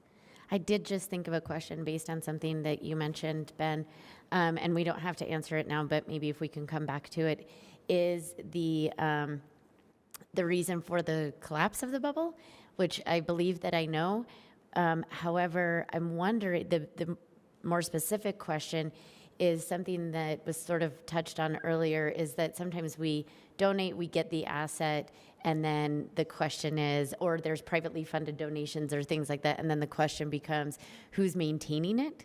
Mm-hmm. And was this we as a city who said we're going to continue the maintenance on this, did we fail at that maintenance? Did we not? Where was this a maintenance issue? Because I think in part it was. And so just sort of understanding, and then because going back to what we talked about earlier with the private funded versus solely public funding, is that we as council members have to remember that we may need to remember that all of these things include maintenance. And so we need to be aware of taking on that budget item for the future and what that looks like. So that will just help me have some background information. I've captured your question, maintenance going forward, but also the maintenance on the collapsed asset. More to come. I appreciate when you read my mind, Ben. Any other questions on this? Great. We are moving on, and we're so on time. I love it. We are on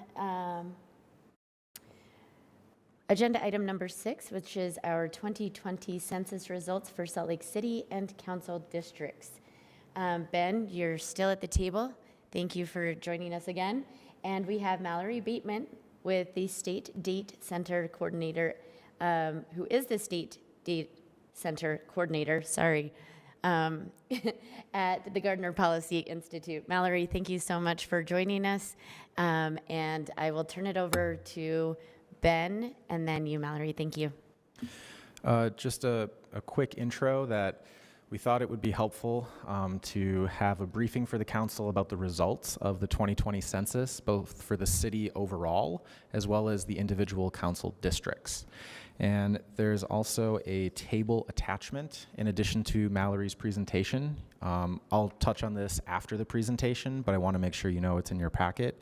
And this shows the ideal district population based on the new census results, as well as how each district deviates either over or under from that ideal population size. The other thing is we've had the pleasure of working with Mallory a couple years ago in terms of understanding the challenges our city faces in getting an accurate census count. And the data and the maps that she provided were really helpful in the council's discussions back then, and so we're happy to work with her again on this. Well, thank you for having me. It's a pleasure to get to do some work for Salt Lake City, not only as a Gardner Institute employee, but as a Salt Lake City resident myself. I really appreciate this opportunity. I'm going to try to share my screen, so we'll see if it works. Okay, are we seeing that? Looks like I'm seeing it, so hopefully everyone else is. So as Ben mentioned, I'm going to do some kind of city level overview as well as district level, and then we'll zoom in a little bit to the census tracts just to provide a little more granularity. Before we dive in, though, I want to just provide a reminder of what we have and what we don't have from the 2020 census. So far, we have the apportionment data and the redistricting data. So we know the total resident population for all 50 states and Puerto Rico and DC, as well as the counties, cities, and then the statistical geographies the Census Bureau uses, like census tracts or blocks. Through the redistricting data, we also get detailed race and ethnicity, and in census language, ethnicity just means Hispanic or Latino origin. And then we also have 2 age groups because the redistricting file focuses on voting age population. We know the over 18 population, we know the total population, so we can deduce the under 18 population. And then we also have some information on housing units, basically just total number and whether they're occupied or vacant. I haven't jumped into a lot of the housing unit data here, but I'm happy to provide that later if that's of interest. And you can just see kind of some of the changes in the summary map. Urban counties and suburban communities around major cities were the areas that grew between 2010 and 2020. And a lot of the rural and smaller communities saw either decline or population, staying about the same. So that's the big national trend in a short snapshot. So the remaining data that we're still waiting on includes the rest of the short questionnaire, that is the 2020 census. So that includes things like the relationship in households, tenure, so whether people own or rent, ancestry, hopefully that was in addition to the form this time around to try to provide more insight into race than what we get right now, and I'll talk about that a bit more. Sex, which is just male and female, and then full age detail. And also persons per household, which turns out is a crucial component that you would normally be able to deduce, but because of data processing, they suggested not doing that calculation with the data that was provided in the redistricting data. So this release, we don't have a firm date yet. They're still putting together their processing plan, and it sounds like maybe late summer is when we're thinking it'll come out, but we'll definitely keep you up to date if we get any updates. So other things that are not included in the decennial census are a lot of characteristics of the population. So things like educational attainment or household income or disability or veteran status. These all come from the American Community Survey. The one thing, and I'm sure you're well aware, but the decennial census is a once a decade chance to count everybody living in the United States. And then the characteristics come from this sample-based survey that goes on throughout the decade. As Salt Lake City is over 65,000 population, we get annual updates on this data at the city level. So we can get into that data another day for you all. We're going to focus on the decennial right now. So Salt Lake City is still the largest city in Utah, and you can see just under 200,000 with that April 1, 2020 count of population. And then, these are the other large cities that we have. It's almost the whole list of communities that receive American Community Survey data, 1-year estimates. But just Salt Lake City is still the largest. And it's the largest it's ever been. You can see that in 1960, that was the other kind of high point in population. And then there was some decline in the next 3-4 decades, and we're back up, and you can see that growth has been sustained through 2000 to 2020. And the other item on this, that line is the share of the county population. So we're 199,723 people on April 1, 2020, and that's about 17% of the Salt Lake County population. And that's been going down as southern Salt Lake County has really kind of exploded population-wise. And this highlights some of those changes, especially in places like Harriman, Bluffdale, South Jordan, having some really significant rates of growth as well as just absolute counts of growth. Salt Lake City added about 13,000 people between 2010 and 2020. And Harriman, I think, is like some over 30,000. So there's some different dynamics. Obviously, there's some different land use opportunities or challenges in those communities compared to Salt Lake. But just to kind of provide some context with how Salt Lake fits in the county as a whole. The other thing is, the more established communities that have been around longer that maybe have similar limits on just open space development also have more moderated growth, even though it's still, fairly high growth. It's a little more contained than the southern end of Salt Lake County. So this is looking at the city council districts. For these maps and tables, we use the block level data, which is the most granular, to try to get the best fit. In a lot of the materials we produce for you with the American Community Survey, we use the tract level. It's more of a kind of a neighborhood level of data, and it's also one of the more reliable small levels of data for the American Community Survey. Those tracks don't fit very well with the city council district, so that's why we wanted to use the block level data. As you can see, darker shades on this map, on the green maps, are going to indicate higher population or higher change. So District 4 has the largest population at this point, followed kind of closely, they're a little bit a league of their own, by districts 1, 3, and 6 are kind of the next tier, and then 7, 5, and 2. So this is just your total in 2020, and this will also kind of frame up what Ben's going to share after I'm done. So this is looking at the change in the districts. And so on the gray to red maps, darker gray means positive and darker red or shades of pink mean decline. So you can see districts 1 and 2 had a fairly different growth experience or change experience between 2010 and 2020 than did the other districts east of I-15. You can see District 4 again having significant growth. This does track with the sub-county estimates that we produced throughout the decade.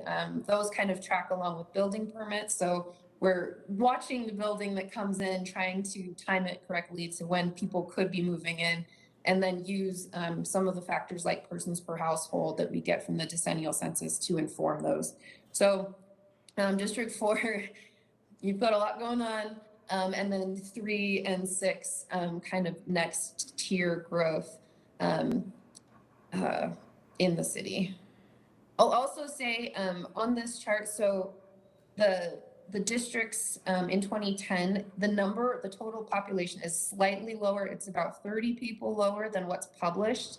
I'm working with our analyst that does these estimates, but I think there were some miniature boundary tweaks in 2010 that impacted this, but I'll get confirmation and share that with Ben after when I get that. So just before we jump into any of the census tract maps, I wanted to share that there are 2 2010 tracts that were split due to population growth. So 1014 is the University of Utah tract, and you can see now there are two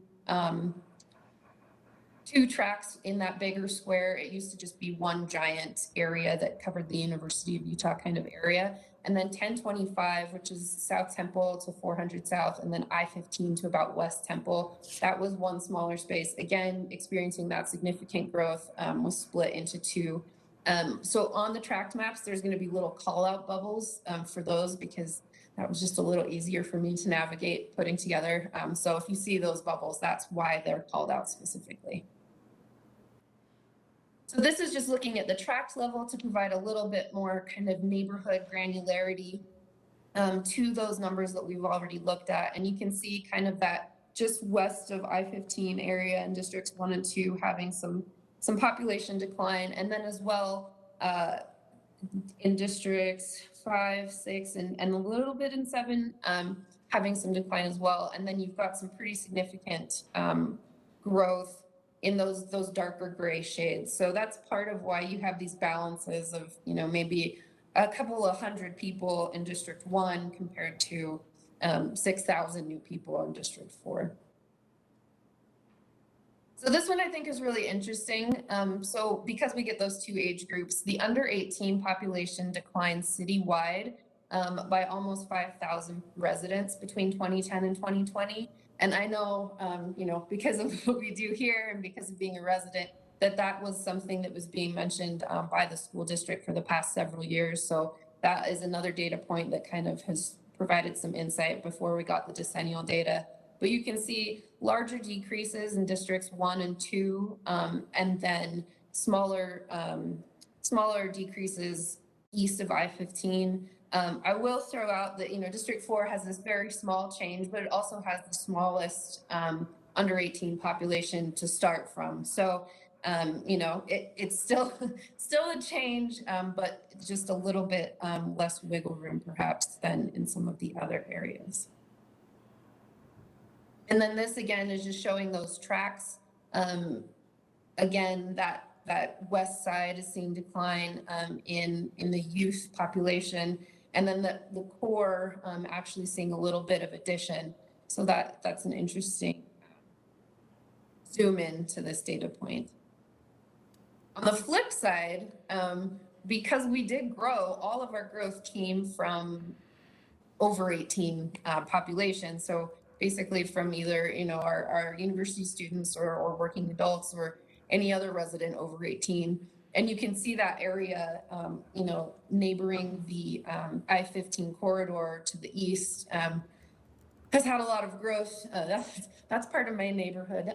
Thank you, Councilman Morton. But it's a lot of growth in that area, and it is very intense. You can also see down in kind of the Sugar House area, the bottom here. I don't know if you can see my mouse, but you've got some fairly intense growth down there as well in that over 18 population. And you have these just kind of oddballs that had declines. That was not the norm in the city. We've also got increasing racial and ethnic diversity in the city. And I will throw out that, you know, the Census Bureau uses 1997 Office of Management and Budget guidelines that provide a handful of categories. People do get to self-identify, and they can check any of the 5 major boxes or 6 boxes that they feel they identify as, but that can be restrictive. And that was part of adding the ancestry component to race, is to try to provide some additional nuance that you can't really get from these big categories. But I'll say that there is some increasing racial and ethnic diversity in Salt Lake City. The non-Hispanic white, so in most of these cases, it's going to be non-Hispanic and then the race group. And that's just to keep the accounting at 100%. There's a lot of different ways to slice and dice this. And so it's kind of the most simple, but we can, if you have any other, you know, questions you'd like to dive into more at a later date, I'm happy to pull that data for you. But the non-Hispanic white population decreased slightly. The Hispanic population decreased slightly, but you can see all of these are you know, pretty small share changes, increases or decreases. And then this, I'm sorry, this isn't more of a visual, it's a table, but this is just doing an accounting with that same either Hispanic or Latino population, and then non-Hispanic, and then the OMB race groups for each district. Districts 1 and 2 remain, you know, the most racially and ethnically diverse in the city. And then you have, you know, just some different experiences in the different districts. One thing with the non-Hispanic Asian population that we saw in putting together the data book a couple years ago is there's not necessarily one area where you have huge differences in population compared to another at the tract level. There's a lot of dispersion of that population throughout the city. But you can see districts 4 and 6 are a bit higher than the others there. District 2 is home to our largest share of the Native Hawaiian and other Pacific Islander population. And I'm sure you know this one too, but we also top nationally in Salt Lake City and West Valley for our Native Hawaiian and other Pacific Islander populations. They're some of the largest shares, largest populations outside of the island areas. So this is just kind of a really big overview of each district. And obviously we'll make sure you have a workable copy of this and not just a screenshot if you want to dig into it a bit more. So the next couple maps come from the Census Bureau, and it's from their data mapper tool. And it provides a snapshot of the 2020 data by tract is how far you can zoom in. And I apologize that the boundaries are a little wonky. It was just kind of to highlight their tool, but also it's kind of limiting. We can't throw on the Salt Lake City boundary. But you can see, so again, darker shades of green indicate higher shares versus lighter shades. And so the Hispanic or Latino origin population, there are higher shares of that population in districts 1 and 2, a little bit in district 3 and 5 as well, but predominantly kind of that western part of the city. White alone, so this actually includes both Hispanic and non-Hispanic people who checked the white box as well. And looking at the data, that's about 25% of the Hispanic population identified as white. The largest group there that the Hispanic population checked was actually some other race. So hopefully we do get some additional data with that ancestry component so we could know if people are Guatemalan or Bolivian or El Salvadorian or something. We can get a little bit more knowledge of who's in our community. But you can see here that the white alone population, it's a lot more to the east. There's a lot more, 80% or more is that darkest shade on the kind of East Bench area. And then kind of in the core of the city, there are higher shares than in those areas that in the last map were very high for Hispanic or Latino population. And then I just pulled the Asian population because it's another one that's been fast growing. And so this again highlights that geographic kind of distribution throughout the core, urban core of the city, kind of central business area, university area, as well as over in District 2. So these are just to provide a little bit of context. It's a fun tool if you like kind of poking around with this. And there are a lot of other options that you can choose in that tool. So just know that this is available to you on the Census Bureau website. And then this one is some other race. And I brought that up again because that's a large share of our Hispanic or Latino population. And some other race could be a lot of different things. So hopefully we gain some additional insights in that next release later this year.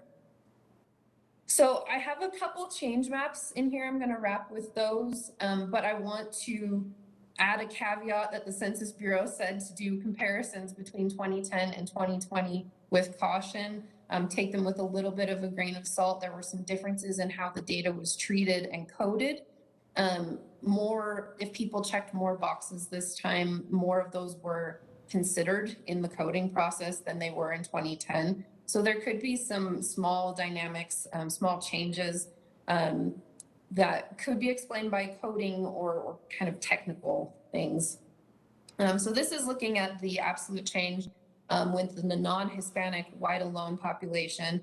And you can see it's, District 4 has a lot of that growth and then kind of a little bit more moderated change throughout the rest of the city with a little bit of a decline over in District 6. And then this is looking at the tract level. And you can see there's some pretty different dynamics within the tracts compared to aggregated to the district level, but just to provide a little bit more insight into where people live and where those changes have occurred. And then we've got the Hispanic or Latino origin population, and you can see some declines in districts 1 and 2, as well as District 5, and some changes on the growth side on the east. But that is an interesting dynamic. As someone that lives very near these areas, I know there's a lot going on. So this is kind of a data point. We'd like to investigate maybe the some other race, or if we do get additional ancestry information later on this year, that could provide some, again, additional nuance that might be helpful for your consideration. And then this is just showing those changes, again, at the tract level for the Hispanic or Latino population, and just showing kind of intense changes in those tracts that seem to be experiencing a lot of intense changes throughout the decade. So with that, I'm actually going to just stop sharing my screen. And if you have any questions, I'm happy to answer. Mallory, thank you so much for that presentation. Always incredibly interesting to see how we've grown and useful for us. Council members, are there questions? Yes. Go ahead. Just a quick, I mean, I don't know if there... Will you take your mask off just so we can Yes, hear you? sorry, Thanks. madam. So I have some questions, and I don't know if anybody has an answer for them, but just comparing the numbers from the 2010 census and the 2000 census, and I know that the data is, there are some issues with the data. It's hard to compare because we are measuring things in different ways, especially with when it relates to race. But the diversity of district of the West Side was growing for those last 2 census, except for this one. And I don't know if it relates to, maybe in your opinion, to how, what was happening nationally with some of the comments by our then president that maybe scare away some people from filling the census or whatnot. But to me, it's concerning that brown and diverse families may be leaving our city. So that's, I don't know if you have any insights or thoughts on that. I will say that I do think that the census occurred outside of COVID, occurred in a very dynamic and troubling time. And that was, creating a lot of issues for a lot of communities. If people did not self-respond, then there were, multiple ways to try to reach them to get that complete count of the population, but that doesn't always include all of the attributes. So that could be part of it too, just being, they'll go to a landlord or something and say, how many people live in that house? And then they get that it's 4 people, but they don't get the age of all of the people living there. They don't necessarily get the race like the people would check in the box. So that could be a part of it. They're doing the post-enumeration survey right now, which is kind of the Census Bureau's check on itself of the operation. And so those results are supposed to come out sometime this year. So potentially when we get those results, we might be able to speak a little bit more to what those changing dynamics are. Thank you. Council members, other questions? Hi, Mallory. Good to see you. You probably said this in your presentation, but I missed it. So what does absolute change mean? That's just the total population change. So instead of looking at the rate or the percentage change, it's just the total number of people change. Got it. Okay, thank you. Mm-hmm. Council members, any other questions? Madam Chair, I just have a general question. The data, this is really interesting, and it's actually not what I would have expected in terms of where apartment buildings are being built. So I'm wondering if you have any thoughts as to why that might be. I represent District 5, and we've had more apartments being built than other districts, but our population grew less than other districts, and maybe that has to do with instead of families living in single-family houses, because we also have a lot of single-family houses, it's now single adults or, just couples without children living in those houses. I'm not sure if we have that information, but it's just due to the number of apartments built in District 5, I had expected my district to have grown more relative to others, specifically like District 6 or something like that. But obviously that's not the way that that the numbers are showing, and I'm wondering if you have any thoughts as to why that might be. There might be a couple things. I do think when we get the full suite of data, we'll be able to speak to it a lot more. But, you know, on average, rental units are smaller household sizes. So you just spoke to that, and that's very true. You've also got lag times on construction. So buildings might have been up, but not totally ready for people to be calling it their usual place of residence by April 1st, 2020. And that April 1st, 2020 date, it can be, it's useful as a point in time count tool, but you know, when you're thinking about the reality of your place that's changing very rapidly, it might not be very reflective of what's going on. So how things fell around April 1st, 2020 could be part of it. And then I'll also throw out, because kind of the Sugar House area maybe didn't have as intense growth either as we had kind of expected. And part of that, you know, we could have had due to the timing of the census. So everything shuts down mid-March 2020. April 1 is supposed to be Census Day. There was a lot of upheaval, you know, movement of people in general. The Census Bureau had to put out a whole effort to locate college students who weren't living on campus. So if there were university students living in your area that maybe went home and, you know, that information wasn't shared with the Census Bureau, that could also complicate things. And they did their best to try to reach out to all of the universities, get whatever data was available to make sure they were counting people accurately, because there are a lot of communities that were, you know, saw some pretty significant changes because of those university student fluctuations. But that might be another consideration. So hopefully when we get that full suite of data, I can speak to these more concretely, but those are the ideas kind of popping around in my head right now. Great. Anyone else? Mallory, thank you so much. Always a pleasure to have you here with us and working with the city. So thank you for this awesome information. Council members, I believe with that we are... Madam Chair? Yes, sir. I have a data table I would like to show. I would love to see it. Awesome. Taylor, can you put up the one-page table for everyone to see? And it is attached if you want to pull it up on your computers. This is something I put together. So essentially, it's taking the council districts or the rows on the far left when it's up there. It essentially says, what is the total population of the city in 2020 census results divided by 7? So the ideal or optimal district size is now 28,532 residents. And I do have to point out that District 3 is almost right on the mark. Yeah. I don't know what that means, but I'm proud of it. So I think the most important information are the far right columns. This is the deviation from that ideal population size. So to stick with District 3, there are 40 more people, which is just barely above what you would want. And there are some districts that are smaller, that is in red font.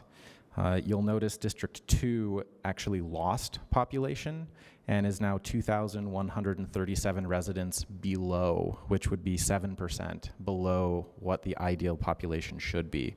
And on the other end of the extreme is District 4. There's over 4,600 more residents, a lot of growth there, which would be 16% above.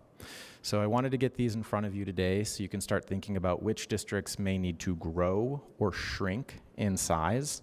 And we're waiting for an updated memo from the attorney's office with the legal requirements and considerations for redistricting. There was a memo 10 years ago in 2011. They're reviewing it, looking at not just the statutes, but case law in case there are new requirements and considerations the courts have established. So that briefing should be coming to you later this month. 10 years ago, the council was not bound by having perfectly equal districts. There is some give that is allowed legally. Last I heard, that's still true. The maps that were adopted by the council 10 years ago, they had up to a 3% deviation. So if you were to use a similar metric this time around, looking at that far right column, you can already see that there would be 3 districts that are outside of that 3% deviation. So all of that is future discussions for you to have, but I wanted to at least get this data in front of you so you can start thinking about it. This is an excellent table, Ben. I'm glad you didn't let me skip over it. Council members, are there questions on this particular item? No, I just want to, Madam Chair. Sorry, Anna, I almost forgot about you again. I apologize. Lo siento. That's okay, no worries. So 10 years ago, the redistricting is just a change of boundaries, Ben? Or how does that work? It is a changing of the district boundaries to try and bring the districts close to, if not exactly equal, resident population. Okay. So it might be the same case this year. Yes. The specifics about which boundaries change and how far or how little is very data specific, which this table is that data. But we're also working on getting the mapping software so that when the council is ready to look at those options, we'll be able to tell you, well, if you shift this line from A to B, here's how many residents are shifting along with that. Right. Thank you. I believe, Councilmember Pui, did you have a question? Just a quick question, Ben, about the timing to get the maps finalized. What is how long the process takes, and how I believe it's this body who will decide the maps. Is that correct? And if so, when do they need to be done by? Obviously, there's some changes that will have to happen. So I'm very curious about the process.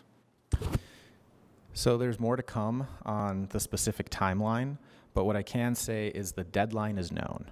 So under Utah law, there is a deadline of 6 months from the date the legislature adopted the final state maps. The legislature's last vote on that was November 10th. So it specifically says in statute months, not days. So 6 months later would be May 10th. And that generally aligns with the preference I understand the council has to get redistricting resolved before the annual budget kicks into high gear.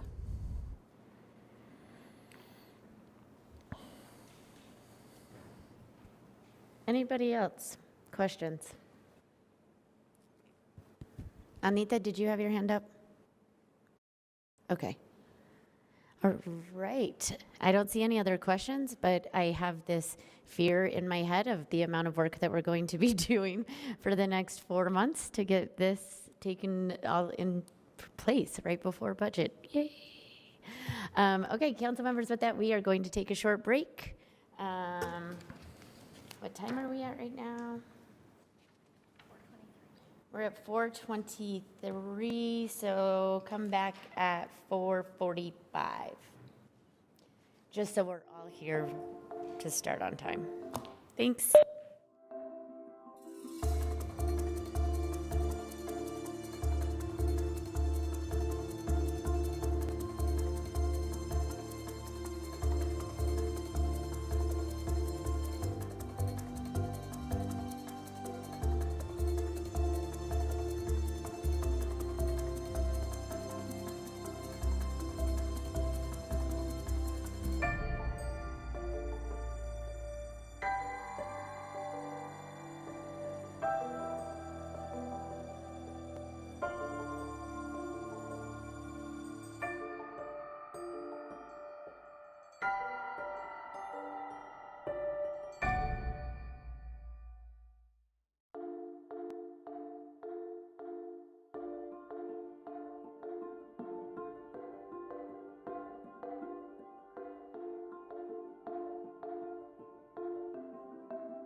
not sure where we changed from afternoon to evening, but anyway, we're back.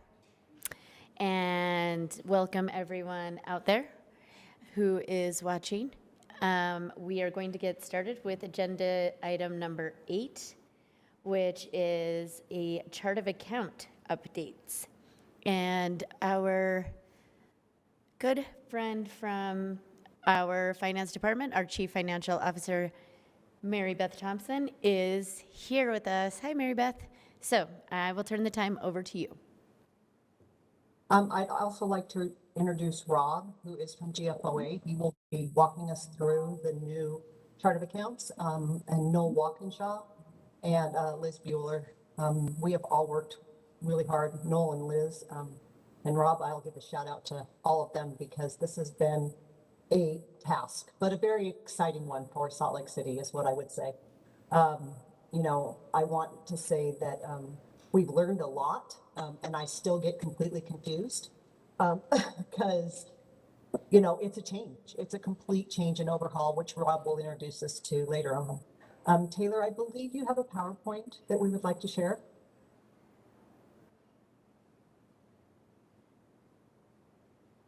Next one, please. And I want to thank Liz for this great PowerPoint. So we started the ERP project almost 2 years ago. I guess it's been almost 2 years ago. Selected Workday. The ERP is a new HR and our finance and HR software. The reason that we discussed completing a new ERP system was to meet best practices and to create common definitions. Like I said before, we've contracted with the GFOA to help us with our chart of accounts and some of our processes. Next slide.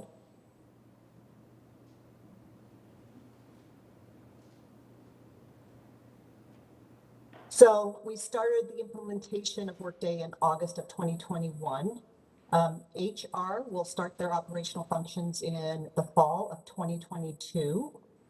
And then I'm going to be scared.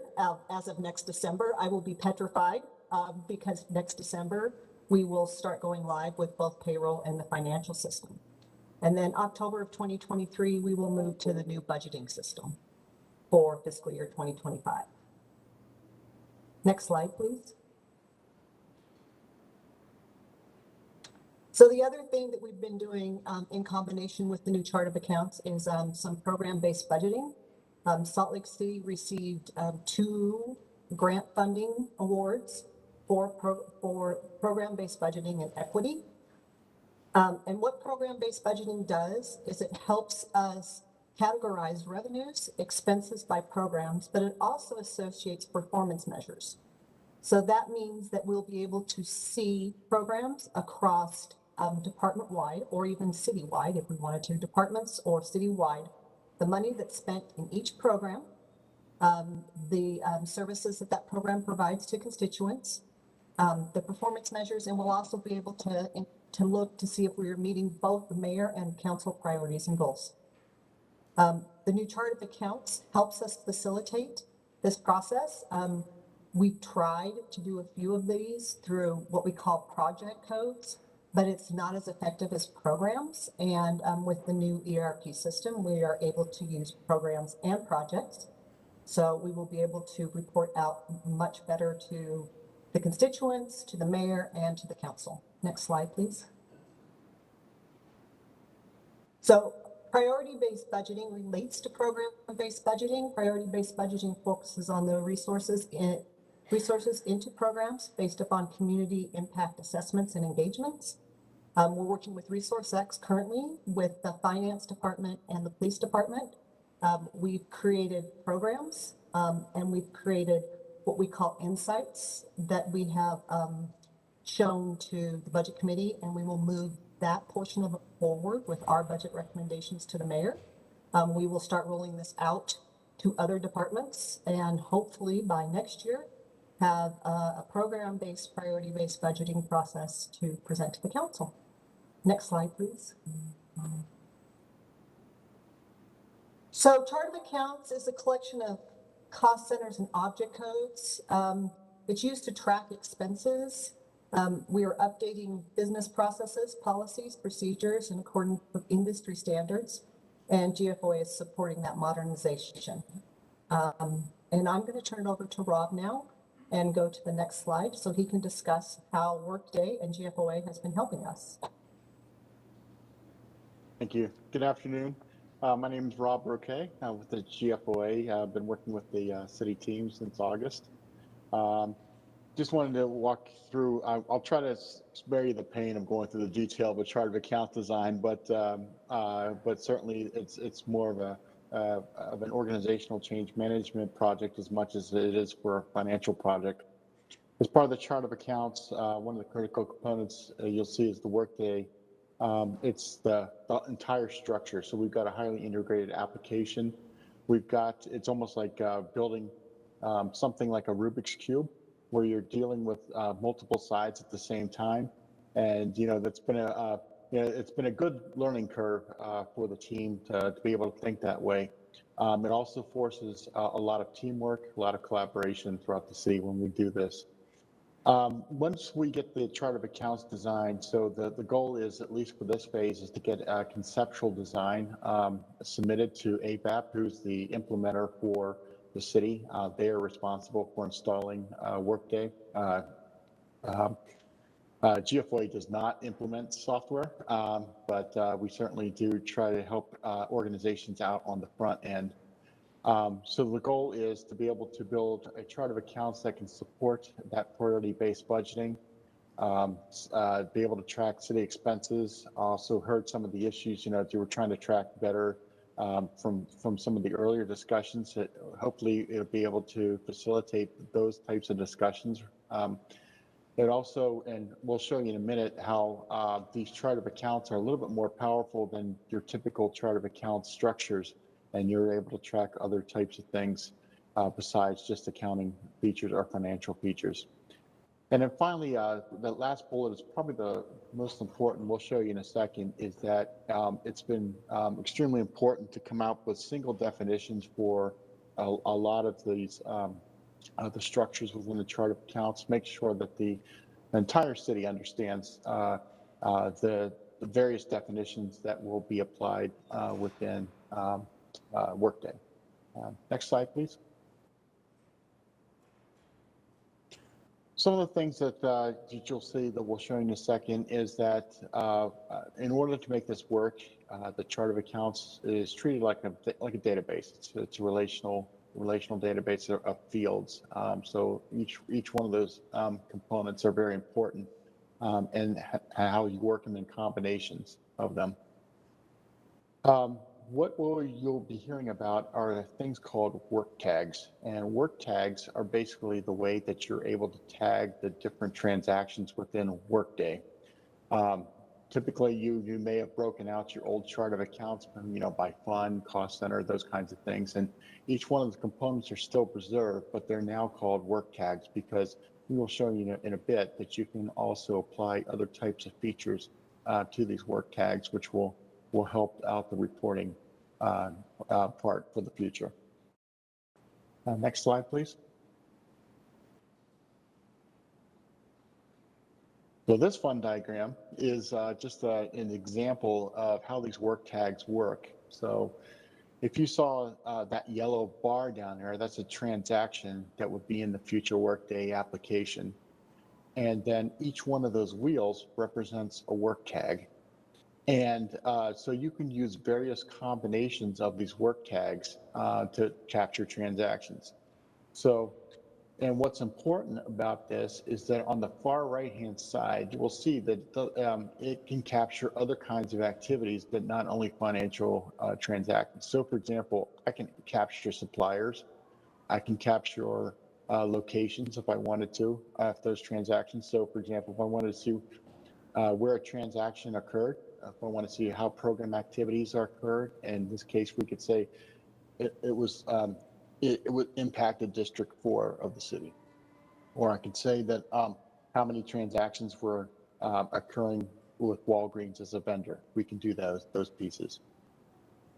The other important thing about this diagram is that on the left-hand side, you'll see more of the traditional financial pieces. Your current legacy application would combine a lot of these wheels, and it is not it's not the fault of anyone at the city. It's just the way that the older applications worked. So, for example, fund and cost center may have been combined and which restricts your reporting functionality. In this case, what we're trying to do, and this is where the organizational change management comes out, is that each wheel has to have a singular definition. So when we talk about fund, we want to make sure that anything that looks like a fund stays within that wheel. Anything that looks like a cost center, we have to put into the cost center wheel. So it's been a big learning curve regarding those pieces, just kind of tearing apart decades of history and putting it into this new conceptual framework. The next slide, please. The other complicated thing is that each one of these wheels can be divided into hierarchies, which is also pretty powerful. So I could, in this case, we were taking a look at the fire cost center. And if we entered a transaction down at the medical services level, for example, it knows to roll all the way up to the office of the chief, or in this case, the administration, or it's the office of the chief, which is in the fire department. That allows you to report on much detailed levels. Plus, it also allows you to roll up to other structures. And every one of those wheels has those kind of hierarchies. So we understand that you've got various stakeholders like the state to report to, federal grants to report to, other kinds of stakeholders to report to, and it allows us to be able to report in multiple ways at the same time. Next slide, please. So GFOA has some recommended practices, and so if you were to look at this framework, there's about 5 of these items: fund, organization, program, objects, and projects. And we typically like each organization to at least accommodate those 5 pieces within their chart of accounts. And we try to work with every organization to be able to accommodate these. This enables, these 5 are key features to be able to allow organizations to meet GFOA best practices, to be able to meet things like priority-based budgeting, and be able to meet other things such as multiple stakeholder reporting. So at the heart of this whole entire project, we're trying to at least build these 5 pieces into the future chart of accounts. Next slide, please. Some of the other recommended practices, at least in the approach, and I'll talk about this slide and this next slide, is these are the things that we are working with the team on. You've got an excellent team. Team represents citywide. We work with them weekly. We go over these best practices almost weekly. They drilled into their head. So we've got this, each one of them, we're making sure that each one of those wheels, we focus in on those, and we study them, understand the purpose of those, and make sure we have a good definition. We are starting out simple, so we started out with cost centers first, and now we're building out the rest of the structures. So we started out in August, and it was pretty mysterious at first, but now I'm pretty sure everyone can talk to most of the structure right now. We are going to be working with AVAP to build out more of the detail, so the concept. So they will be working with the city on the numbering, those kinds of things, on how they build the accounts. And then those last 5 bullets are really dealing with change management. And if you could just advance one more slide, it highlights those, please. There you go. So the GFOA's got organizational change management approach, which basically addresses these 5 pillars. And this is really what we're using. So we used the citywide team to establish a long-term vision for these chart of accounts. Really what we're trying to achieve as part of this overall structure. Building the trust and open communication, this is where we bring all the departments together. We bring them into a group format, and we really want them to have open communications and air their concerns or those kinds of things, answering their questions. And we also have every week, we have brown bag sessions for them to meet with us if they've got concerns. Using collective decision making, it's the same thing. So we want to be able to, if one department's working with, they've got some sort of chart of account needs, and we want other departments to understand why they've got those chart of account needs. Creating clear rules. We talked about the definitions for the wheels. We also want to make clear definitions of just accounting in principle. So things like what's the definition of a project, what's the definition of a program. And then finally, treating everyone fairly. What we mean by that is just is really establishing the rules, listening to everyone's concerns, making sure that they're able to present their any kind of concerns, and then we can address them all in a group format. So I believe the next slide is hand it back over. Next slide, please. Oh.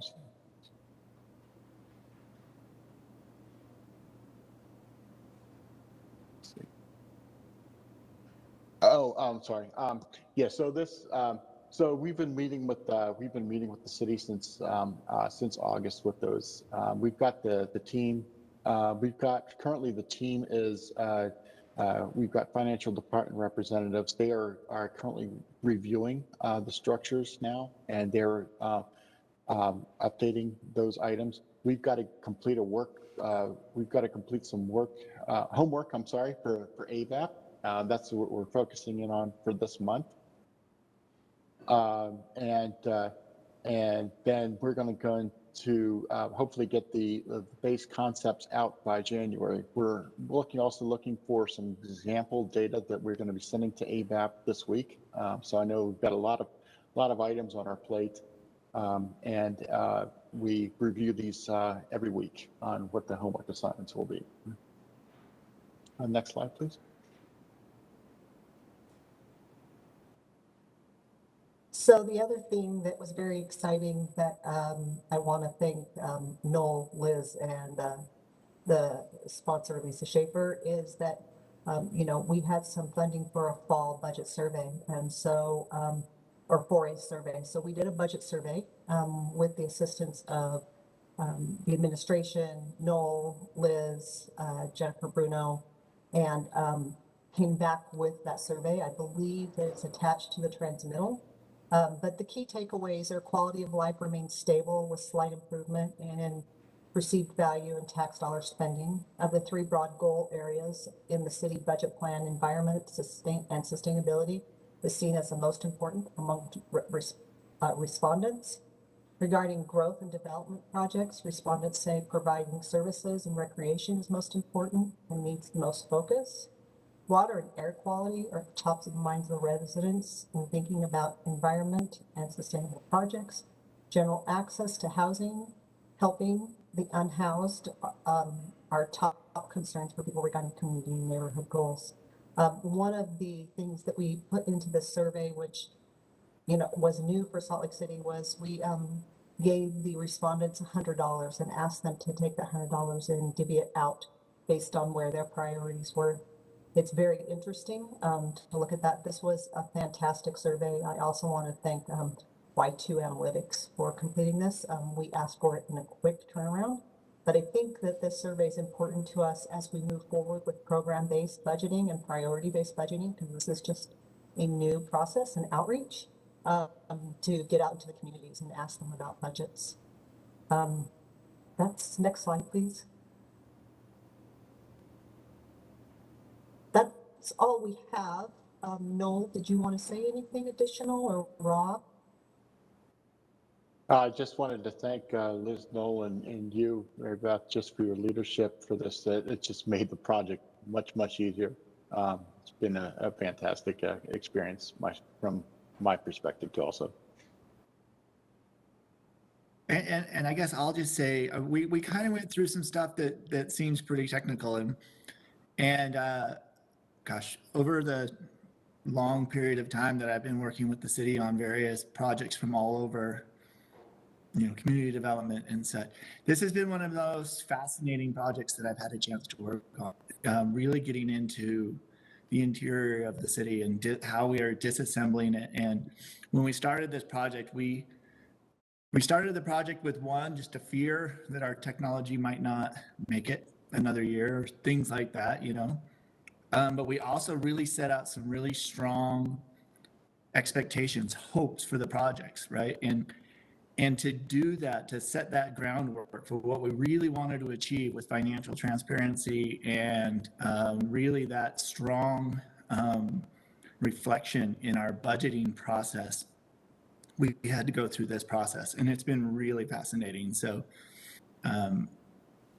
if you want to get into it a little bit more, we would love to get into it a little bit more, but this work is important. This is one of the more important pieces of work that we've had a chance to work on. So thank you all for having, I know Liz and I have really enjoyed the project. So thank you. Thank you all so very much. Real quick, council members, are there any quick questions for our team? Really great work. Thank you so much. I think we will hopefully continue to have regular updates from your team just to see how things are going and what you're learning. And thank you again for this presentation. Thank you. Thank you. Council members, we are on agenda item number 9, which is our sales and excise tax revenue bond community capital improvement projects follow-up. And Ben Ludke is at the table for us and with us.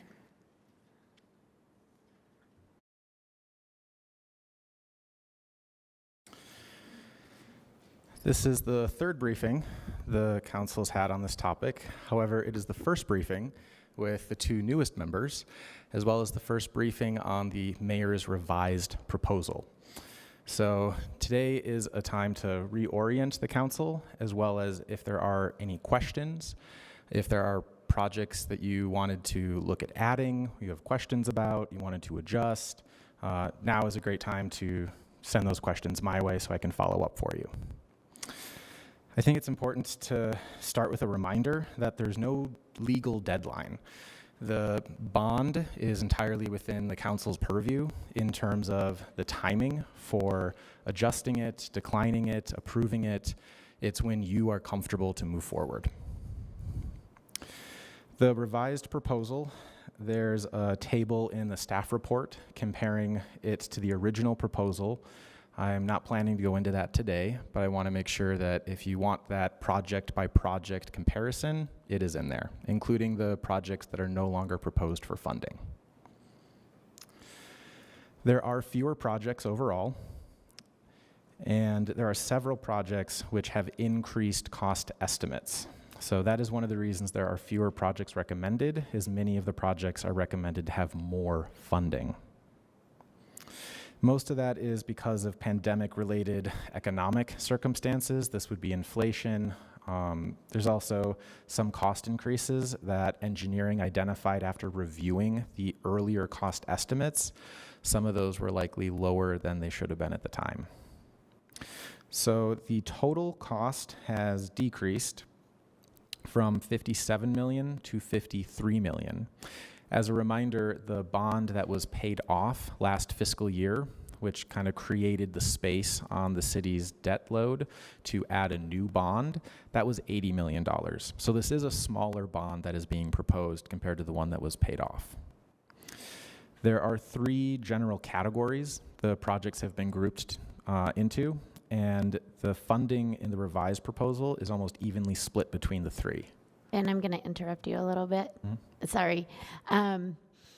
So I first want to thank you for this staff report because you always do an amazing job on all of this work. But my understanding is that we do anticipate a couple of changes coming in. And so I don't really want to get into the detail of any of the projects on this transmittal because we know that there will be changes coming in a future transmittal but this is from the administration.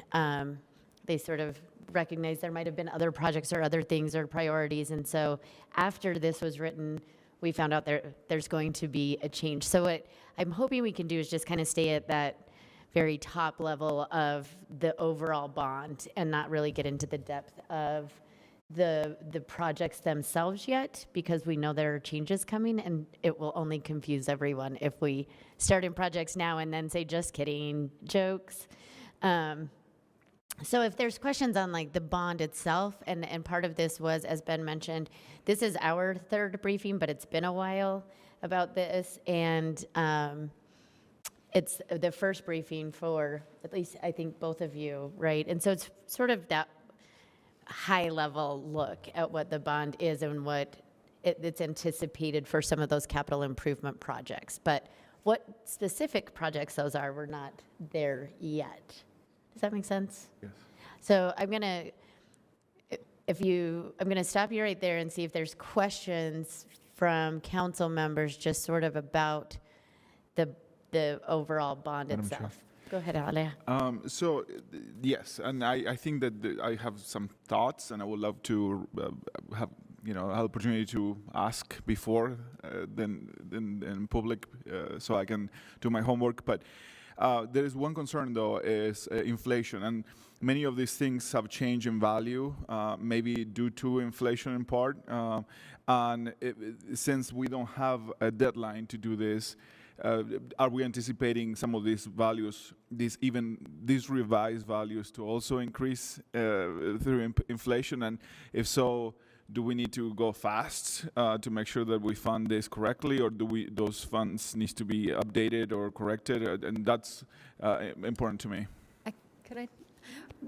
What we're trying to do is sort of find that sweet spot of how much, because we can have the perfect be the enemy of the good. So when we first got the package, it really felt like it was so far, some of the things were so old that it really needed to be updated, and the administration did do that. And so we don't want to keep delaying and then keep redoing that work.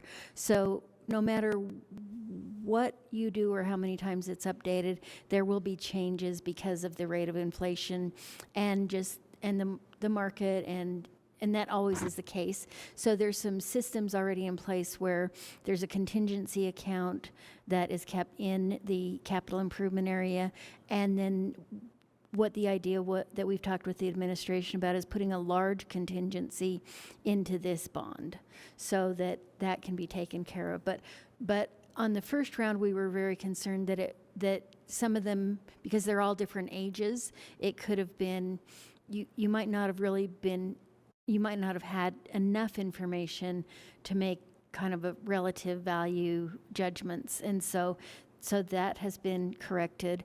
And there isn't a deadline, that's correct.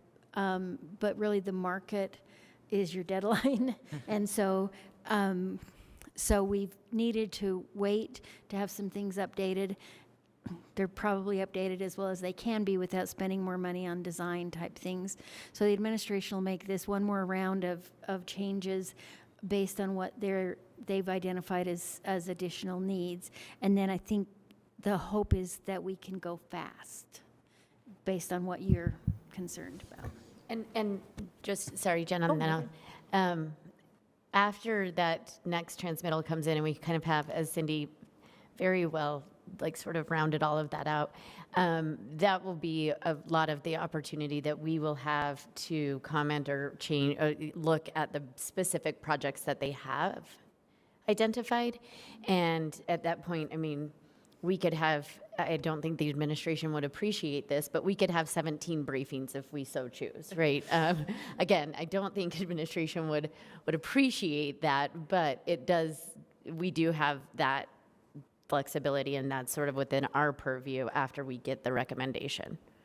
And the reason I popped up is just to add a little context in terms of the total amount of the bond, because it did replace a bigger bond, but the size of the bond was actually more dictated by the debt service that the budget could afford, essentially, because the debt service to pay these bonds comes from the overall city budget, and that amount is finite because of the other needs that are sort of siphoned off from CIP to go to other things, right?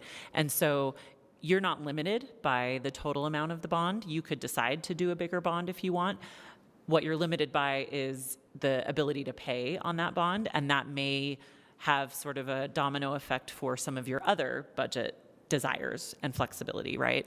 So there is a little bit of a chicken and an egg thing in terms of having this conversation if that amount changes too much outside of the context of the overall general fund budget. And I could see at some point us having a more parallel path for both the annual budget and this sort of bond discussion, because they one affects the other. To Jen's point, and as I have learned over 4 years and continue to learn, like a lot of sort of offline conversations will help understand this process, but I'd like to look at it as like not overexpending on the credit card because you have to pay for it somewhere. So just, again, sort of that overview. But we wanted to introduce this today knowing that changes are coming so that newer council members and or us council members that may have forgotten about this because we haven't talked about it for a while can ask questions and get what we need beforehand, sort of. So, yeah, go ahead, Victoria. Feel free to redirect me to a small group, but I'd like to know what the guiding principles are when prioritizing this. To have this money allocated to like Pioneer Park when during my tenure on Historic Landmark, we did a redesign and investment in it. Like I'd like to understand how we decide the priorities, especially when there's large swaths of land in the northwest quadrant that we may be leaving open to a less structured redevelopment than we might like as a city because they don't have public utilities. And so I would like to understand, and if that's an offline, I'm happy to divert that. Yeah, I think the administration might be able to speak to that. Yeah, and I'm happy if Aaron wants to, Madam Mayor wants to speak to that now, or we can come back and after in our next, when we're kind of delving a little bit deeper into those projects so that the administration has a little bit of time to prepare for a question like that. But I'm Madam Mayor, it's up to you. Love to talk through the values and the prioritization. And yes, we'll do it with more time. Thank you for making that time. Madam Chair. Sorry, one other thing. With our next briefing, we'll set out hopefully more time. I won't be in charge of the agenda, Dan will, but more time so that we can have that a little bit more involved discussion regarding prioritization and how these projects got picked over others and things along those lines. And those are the questions that I hope we come prepared with to ask, right? So, Darren, was that you that mentioned something? Yeah, thanks. Are we expecting the next transmittal to be a major change or just like massaging of the current priorities based on the new information?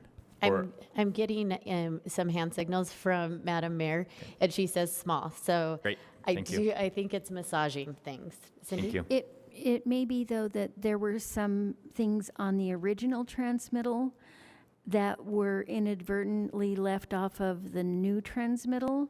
So you may see some things from the first one coming back onto the second one and vice versa. Is that fair? Great. Are there any other, again, not delving into the projects, but these were good questions. Are there any other questions on the bond or this agenda item, council members? And I'm sure that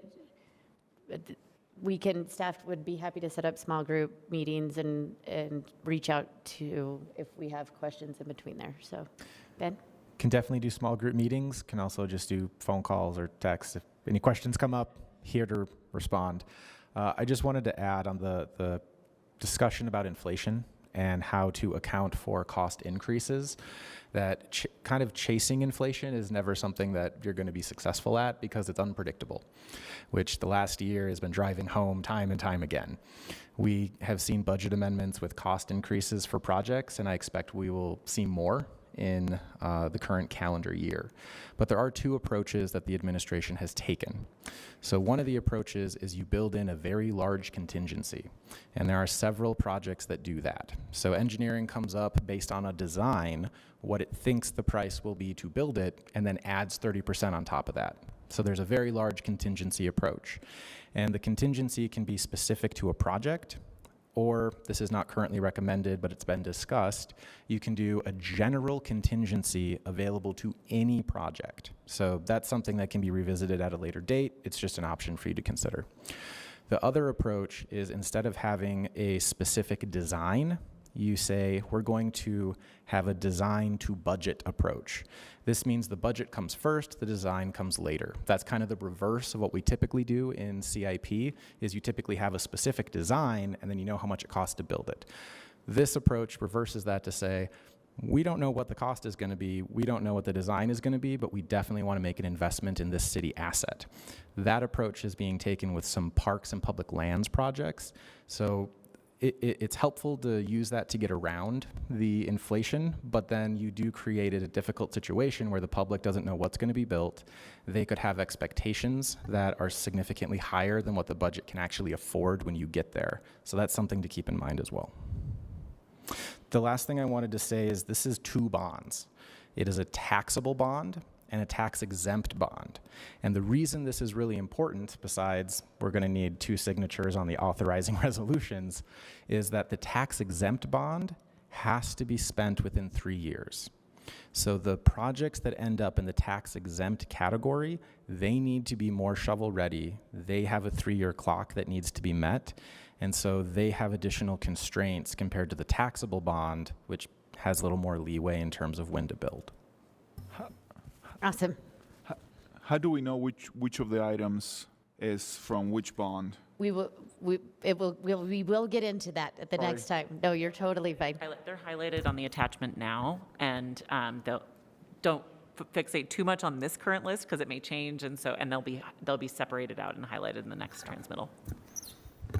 We use a lot of colors and boxes and color-coded things, charts, and so you'll definitely get it. But always, I mean, great question. We'll just get into that. But thank you so much for the overview. I think that was some really excellent pre-information for another discussion where we're going to delve into more specifics. So thank you, Ben. I really appreciate it. With that, we are going to our next agenda item, and this is our state legislative briefing. Kate Bradshaw is our head SLC lobbyist, and I think she's here. So she's on her way to be here in person. Oh. And the soonest she could get here is 5:30. Oh, great. So I don't know if maybe the board appointments are here, or we could take a quick. Why don't we take a quick break? Minute. Because we only have one board appointment, and that's not scheduled till 6:20. Yeah, I So just didn't know. I don't imagine that she would be here. If she is, I'm happy to do that real quick, but otherwise I think we can take a quick break. Really quick. Oh, I see her in the participants list. So Ready and doesn't want to wait till 6:20. We could do it now. I think they're moving her over to a panelist.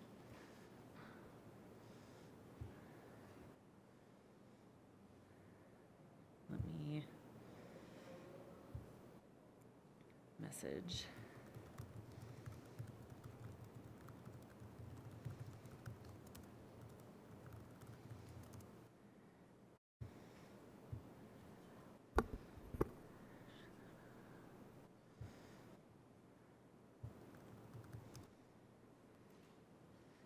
Okay, so I guess she is a panelist, and we should be able to talk to her. I don't know if she might be not on her device. Oh, there she is. Thank you. Hi. Hi. Yeah, I'm listening. How are you, Ashley? It's good to see you. Good. How are you guys? Thanks for jumping in now. We've had a little change in our agenda and thought that we would address the board appointment now, if that's okay with you. Yeah, sure. Okay. Ashley, we have that you have been nominated to be on the Bicycle Advisory Committee. Why don't you tell us a little bit about yourself and why you're interested in this committee? Yeah, I just recently graduated from the U and I lived in Salt Lake for about 5 years. And while in school, I volunteered at the Bike Collective for a semester and then have Love to bike around Salt Lake. I road bike a little bit and then also mountain bike some in the foothills. So I think biking's a great way to get around the city. So that's why I want to be a part of the advisory committee. I think that's wonderful. Thank you so much. Council members, do we have any questions or comments for Ashley?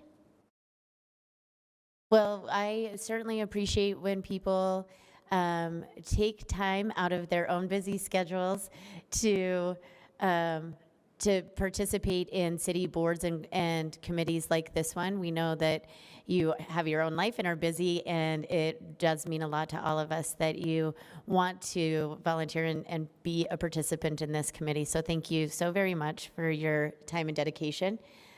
Chris, I saw your light go on. Oh, just want to thank you for applying, and I think you'll be a great representative for our district. Definitely. So you will be on our consent agenda in the formal meeting. You certainly do not have to be on WebEx to win. So we look forward to having you serve on this committee. Thank you so much, Ashley, and thanks for being flexible and jumping in. Cool, awesome, thank you. Thank you. Okay, Cindy has an announcement. Okay, so just a routine item, and that is annually we remind council members about the financial disclosure document that you need to keep on file. And you can get the advice of the city attorney for this. You don't have to fill out a new one every year, but it's advisable to double and triple check your filing each year. What you would need to do is update it if there's any new interests that you have, financial interests, or if a percentage has changed for you or a partner or something like that. So it's always possible to overlook something, and so it's really, really, really best to take the time at the beginning of each year and be absolutely certain you have everything. So just want to encourage that. And your liaison can assist if you need. And also the recorder's office has a notary. Excellent, thank you. And it's okay that we're still waiting because I want a short break anyway. So we're gonna take a quick break. Somebody just let me know when Kate gets here and we'll round up the troops again. Cool.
to get back to our work session meeting. Thank you, everyone who is watching. We have one agenda item left. We saved the best for last. Yay, what's the legislature going to do this year? So come on up, Kate Bradshaw, our Salt Lake City lobbyist, and take it away. We do ask if you feel comfortable enough to take your mask off. It just helps with being able for our online people to hear and the recording. I'm happy to do so. Thank you. Where would I have some thoughts prepared, but I didn't want to assume what you wanted to hear or talk about. I think that you can take it away and we'll just go from there. Okay. Well, I'm excited to be here. It's your first meeting of the year, and welcome to your new council members that are joining you. It's an exciting first meeting. I thought I'd highlight for all of you some of the issues we have shared with the department heads, with the lobby team as key policy areas that we are watching and tracking on behalf of the city this year at the state capitol. Just as a refresher and reminder, this legislative session begins on January 18th. It ends on midnight at March 4th. So it's an exciting 7-week time period in the life of the lobby team, and in particular some of your department heads who we have roped into being key parts of the lobby team and providing expertise and background to us this year. So key policy issues this year that have been identified: homelessness and affordable housing, looking at mitigation funding for Salt Lake City in terms of the homelessness funds, supporting funding for deeply affordable housing and permanent supportive housing in particular. And there's a number of proposals in the governor's budget targeted at those areas that we have been part of those efforts on behalf of the city through the summer, building support towards those budget amounts in the governor's budget that we hope to be able to keep whole all the way through the legislative funding process. The next priority, kind of large topic area is maintaining local control. There's a significant discussion taking place right now about retail incentives and sales tax dollars and how they relate to land use planning and different types of incentives that go with that land use planning. So we're expecting some major legislation there. The League of Cities and Towns has been very engaged in this issue. Salt Lake City staff has been very engaged in providing feedback on this issue as well. And so that is a key part of that maintaining local control. And in addition is land use and planning around accessory dwelling units, housing and transit zones, and emergency authorities, and of course everyone's that serves in local government's favorite topic, fireworks. Next large category area is law enforcement. We have some proactive legislation the city is supporting dealing with street racing and penalties. The bill is already numbered, introduced, ready to be introduced the first week of the session. Law enforcement was a significant topic area in the last legislative session. We anticipate that some of those issues will be back as well. The inland port, another key topic for the city. Expecting legislation on board composition. We may see some legislation on land use and appropriations related to some of those land use issues as well. So we've targeted that as a key area to keep an eye on. Kate, sorry, I'm going to interrupt just real quick. Do we have Katie on? Do we have any status as far as a decision? Do we know anything? Yeah. There's Katie. Hi, Katie. Hi, Happy New everyone. It's nice to see everyone remotely, and I know you're all in person, and I'm sorry to not be there. And to answer your question, do not know the status of a decision, and we don't have any information of when or what the timing might be. Figures, but thank you, Katie. Thanks, Kate. No problem. There's a kind of another significant kind of broad policy area that we're targeting, dealing with air quality, land conservation, sustainability, clean energy, water and drought issues. Particularly interested in the Great Salt Lake, watershed protection in the canyons, Utah Lake because of the water rights that are stored there that serve the residents of the city, building codes and air quality funding, and then a couple of miscellaneous topics. Olympics, anything to do with the Olympics returning to Salt Lake City, anything to do with the airport, and then we are working on an appropriations request dealing with the Salt Lake City Cemetery. So those are some of the kind of the broad issues that we have on our radar for the upcoming session. I think you're mostly familiar with the lobby team, but I'm of course happy to answer any questions about how the lobby team is structured and working. We, for this year, have continued to tweak our process about how we track bills and flag those for feedback and fiscal impact to the city. We are working on a new system that I think I saw that Cindy Lou is hiding behind the monitor over there.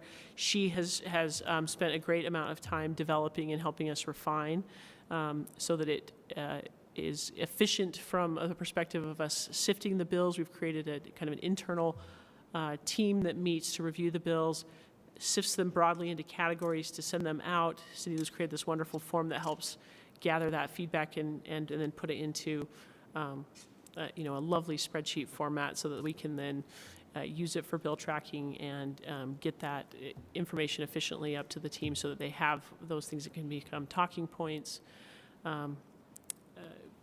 for their work up at the state capitol. And I'm just gonna, sorry, Kate, I'm interrupting you again, but just for our newer council members, we do also have a legislative subcommittee. So 3 members of the council, which are the former chair, and vice chair? RDA chair. I don't even know. Are on the legislative subcommittee. So we meet during the legislative session, we meet with Kate and lobbyists often. And we'll continue to meet often, but that way we sort of have that channel that if another council member who's not on the subcommittee sees that we have direct access with Kate kind of quickly. We spend a lot of time during the ledge session all together on that. So yes, just an FYI for you. We are tentatively holding that same Friday time slot, just awaiting to see who that committee will be so that we can get those set up. But yeah, that Friday meeting is where some of these issues that decisions on bill position that ought to be made because of the policy nature, the political nature of the bill that's a question at the state capitol ought to be something that the elected officials of Salt Lake City decide what that position ought to be. There's hundreds of bills that are filed, and a number of them are more mundane, impacts to, any number of things that impact cities. And so we try and, elevate those things to you that you ought to have that role in, and some of those more mundane things that the League of Cities and Towns can handle or that we can have an easy policy position on. We try to move those efficiently through the process as that 7 weeks moves really fast.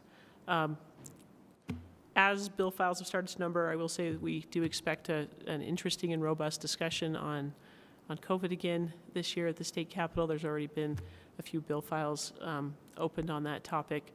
So that may be another broad policy area that ends up on the tracking list as well. Are there any questions I can address or any issues I can go deeper into for the new members of the council? Councilmember Warden?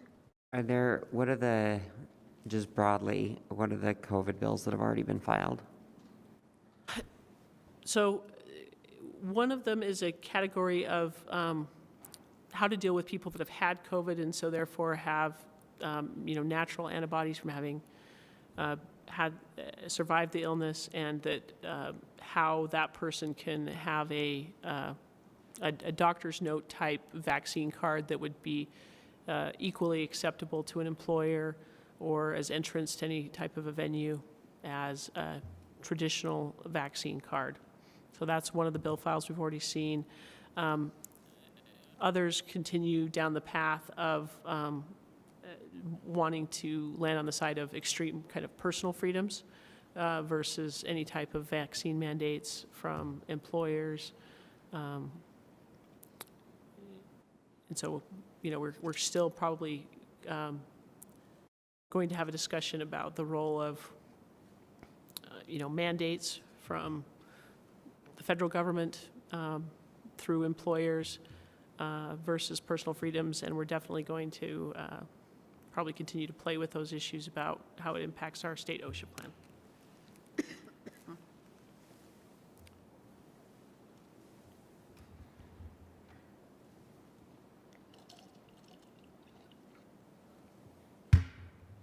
Thank you.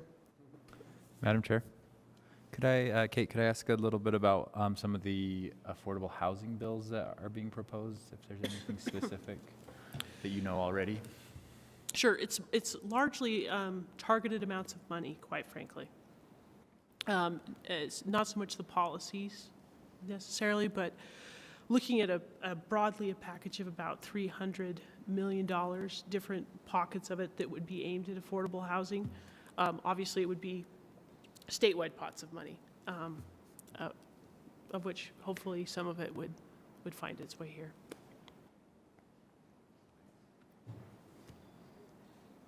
Alejandro? Madam Chair, yes. You know, and I have a interest in helping and supporting the bill for street racing. Obviously, this is a big issue in the west side of Salt Lake, and I would love to be a support on that, and also on mitigation for homeless resource, and on that, you know, the older cities get more resources than us, and I would love to advocate on that and help any way I can. Mm-hmm. In particular, the street ratio, and because it's a standalone bill, it will have, you know, a committee hearing, and you know, we will need people to testify in support. So being able to give first-hand accounts of the impacts to your district would be helpful. We're happy to make sure we get that on your calendar. I know you're very familiar with legislative process and how, you know, sometimes we only get that short 24 hours notice. So do our best to make sure that you're aware, and if you're able to come join us to testify on the bill, we'd be happy to have that help. On the homeless mitigation funds, that one, because it'll be a legislative appropriation, testifying is a little bit trickier, but there will likely be meetings that are set up to make sure that the cases continue to be made for why we need to expand that fund, because of some of those weird earmarks that aren't as helpful to Salt Lake City. And so I think that would be probably the venue where we'd say, you know, come help us tell that story in those meetings, rather than presentation to a committee and testifying in committee. Are there other homelessness policy bills going through outside of the funding sources that we're familiar with? At this point, no, I haven't seen or heard through our various sources or groups that we participate in that there will be specific policy bills. It's mostly going to be funding related. One of the pieces of funding that we're hoping to help secure is bridge funding for a receiving center while the permanent receiving center is being built. So a lot of it financially focused. If we see bills that are filed dealing with policies where they would make the tracking list, we're happy to alert you. I would love to help. I have so many constituents who would love to testify at anything about why this funding is necessary. So if you need help filling those out, I would love to help you with that. We will definitely keep you alerted. Chris? Sorry, I thought of two more. That's fine. Oh, we okay. have time. I was going to mention one. Oh, okay. We had talked. We've talked a lot about the cemetery, trying to get some cemetery funding. Is that still moving forward? Yes. So the process, the legislature has changed that process just a little bit. They've actually made it a little more formal, like a bill. I'm sure you're familiar with the legislative page where you can track a bill through the process. They've introduced a standardized process for requesting an appropriation. We simply call them RFAs. So there's a standard form that the legislature fills out once the session begins. Supporting material is requested and uploaded into that form. You can track it. It's attached to an appropriation subcommittee, and you can track it through that. So we have that arranged so that those will be filed on the opening day of the session, and that it'll have its opportunity for a presentation where we would hope that you and the friends of the cemetery group will come testify in support. And do they Those still? are short, like 2 to 3 minute Yes. pitches per appropriations request. But are they still sponsored by a legislator? Yes. So is Todd Weiler still going to? Okay. Yes. Great. Senator Weiler, I should say. And other question was, Other question is, do you expect that there will be any legislation about alcohol, and specifically, like, I've heard from a couple different like bar owners about the lack of licenses and things like that. Do you expect any change to that this year? I actually spent some time in the alcohol policy work group meeting, which is an unofficial work group that has been set up to work on alcohol issues by the legislative policy leads that the Utah legislature designates to be the gatekeepers to those issues. That issue has come up a number of times in those work group meetings. The DABC Commission chair is part of that work group. He has raised it and raised a few ideas. It doesn't appear that the policy leads from the legislature are interested in taking up the topic. Okay.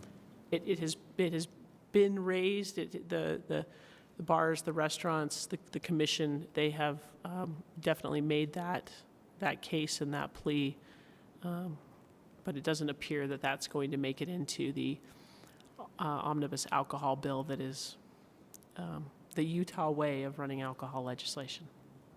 Well, is the omnibus bill you're talking about the one that, is that the one that's like going to make changes to the actual department?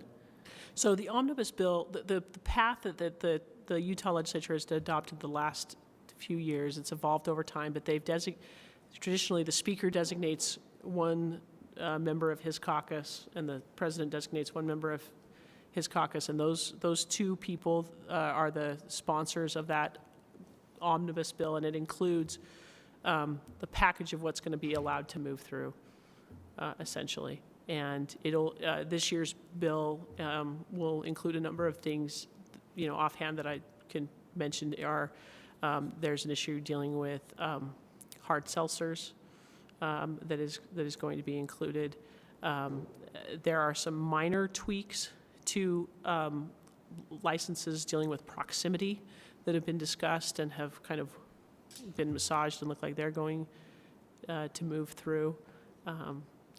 But the broader question of licenses and that pinch point of those bar licenses doesn't look like it's going to go through. But that has become the vehicle as they corral all of those issues into that omnibus bill. Other legislators can open and introduce other bills, but right. But yeah. The political path is to get into that omnibus bill if you really want to successfully move through. Got it. Thank you. I'm having some deja vu from old times all of a sudden. It should give you deja vu from old times on issues we've spent time at the Capitol about. I was wondering about our local control stuff. What are we anticipating? Local control on land use, local control on all the things? All of the above. Do they want all the control? That is a very big and broad question. I would say that there has been a fairly robust tug of war between broadly Utah cities and the legislature that has played out over the last few years on building codes, on land use authority. I think we're going to add a third category of kind of tug of war and that is a combination of land use and water use. It spurred in part by the drought. Perhaps we're way past when we should have been having those conversations about combining land use and water use. The question will be whether the state will tell us a one-size-fits-all land use, water use policy, or whether we'll have flexibility to adopt different things that make sense in different parts of the state, given drought conditions or different types of cities, cities with large agricultural components, cities that are, very densely urban. So I think we will see that tug of war, and we will also see it on these retail incentives. So we will continue to have that issue play out about the role of cities and what the state thinks is the role of political subdivisions. So do you think, real quick, do you think that, I know a couple of years ago we had the water work group that Laura Briefer, Director Briefer, was on and sort of helped to protect our watersheds in that work group when the year prior our watersheds had been pretty attacked by some of the potential legislature, but kind of we came to this compromise with the work group. Does this idea of regulating water and land use threaten that protection that I feel like that work group worked really hard to make sure we have for our watersheds? Do we anticipate another watershed? I think those issues Right? still exist in two different silos. Okay. So the extraterritorial jurisdiction, the protection of the watershed up in the canyon areas in particular, it is my impression from having worked with Salt Lake City for several cycles now that issue will have peaks and valleys. And we had a spike where it was kind of under attack, and legislators from outside Salt Lake City had some concerns with that policy, and there was quite a bit of education effort that Laura Briefer and others did to bring that policy understanding up and have those stop being perennially introduced bills, and that stayed for a little bit. We have received word that there is a legislator interested in, a new legislator, a different legislator than people have brought in the past, that's interested in that extraterritorial jurisdictional issue. Unfortunately, Laura Briefer is very aware, and the lobbyists that focus on those water issues are aware. And so it looks like that pendulum will swing back up, unfortunately, on extraterritorial jurisdiction.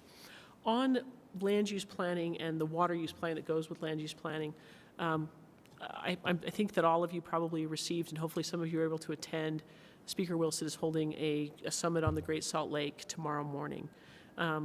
The agenda for that summit that he's really focused at local government leaders appears to me that he's starting high level to say I think there's a problem. Do you agree with me that there's a problem? Here's experts to show there is a problem. And then if we agree at the end of this summit there's a problem, then will that lead us on a natural path to some type of land use and water use coordination to ensure that we get water to the lake?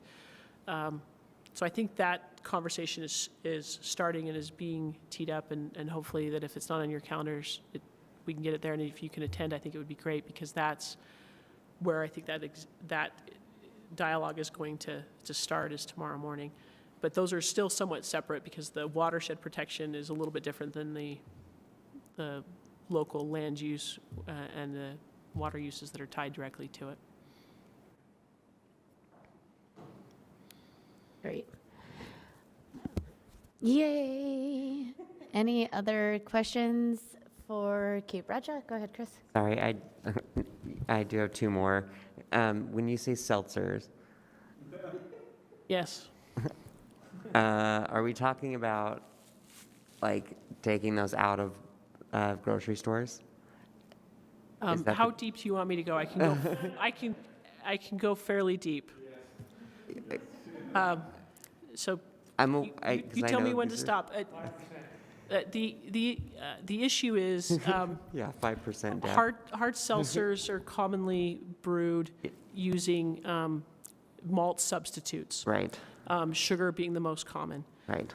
It was discovered that Utah law did not authorize malt substitutes. Federal standards through TTB did authorize malt substitutes. DABC had done their label approval and had allowed a whole large batch of hard seltzers, names that you'd be familiar with, like White Claw and Vizzy and things like that. They had approved them, and they had flowed into grocery stores and convenience stores with state approval. But it turns out that Utah's law did not define these as beers and therefore eligible for that mass market offering. That was discovered just after last session had ended. So there were some kind of agreements put in place to not disrupt the marketplace while a solution was sought that now will allow Utah to recognize sugar and glucose and bran as malt substitutes, and therefore leave the hard seltzers in the marketplace where they have been for the last several years. Okay. I can go deeper if you want.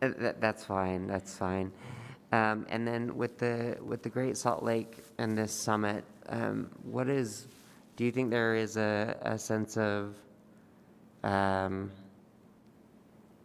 urgency to Yes. Okay. I think, the governor put several different things in his budget in terms of planning and protection and creating a kind of a comprehensive state plan for the Great Salt Lake as kind of his signal of the fact that this was now a priority for his administration. And at the same time, you saw him put that into his budget in a kind of significant dollar amounts. Speaker Wilson, whose district does include Antelope Island,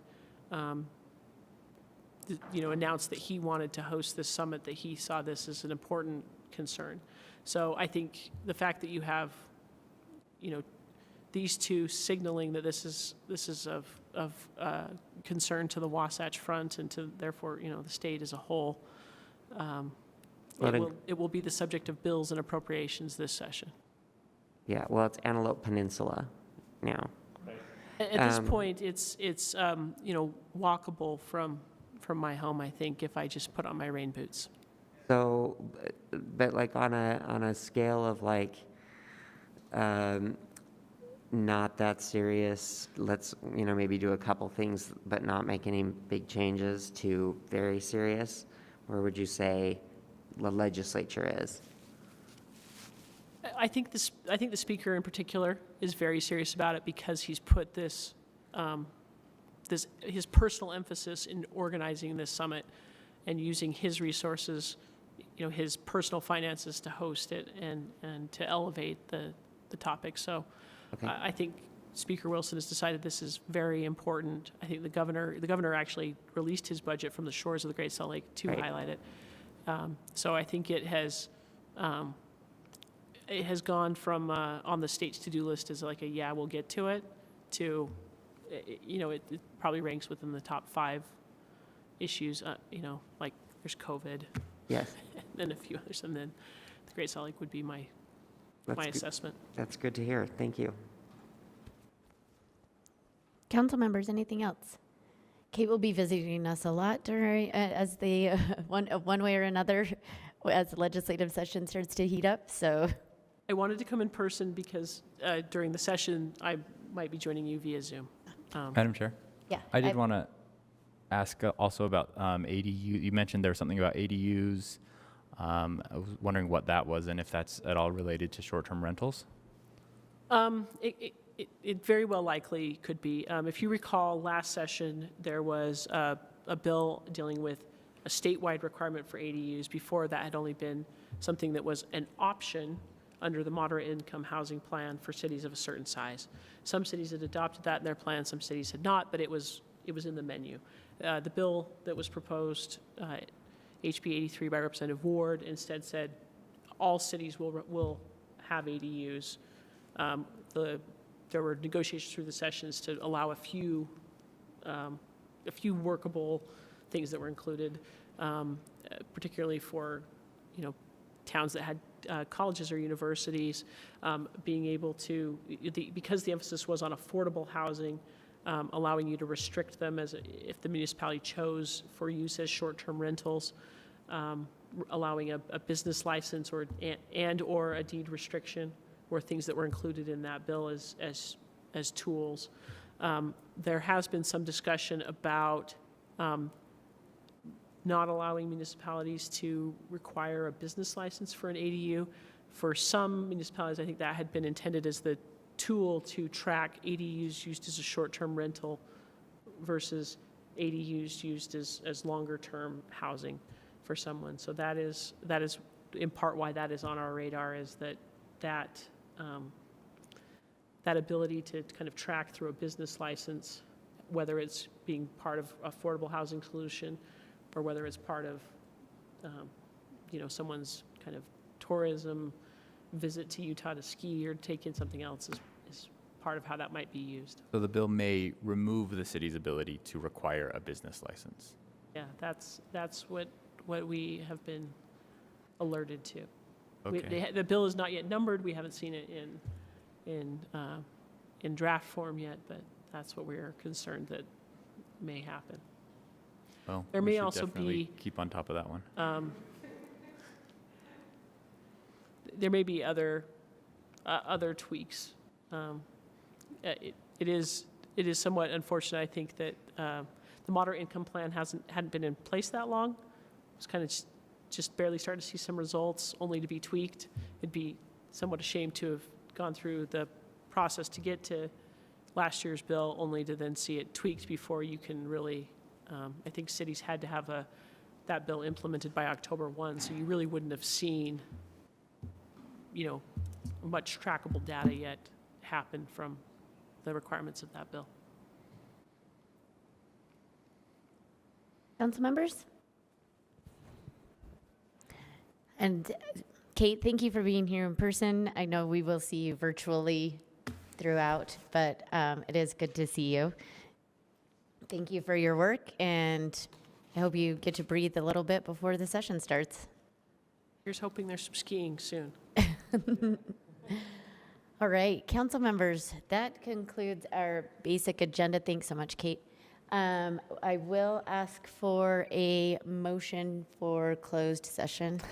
Yes, Madam Chair, I move that we go into a closed session for the purpose of receiving information about deployment of security and for the advice of council.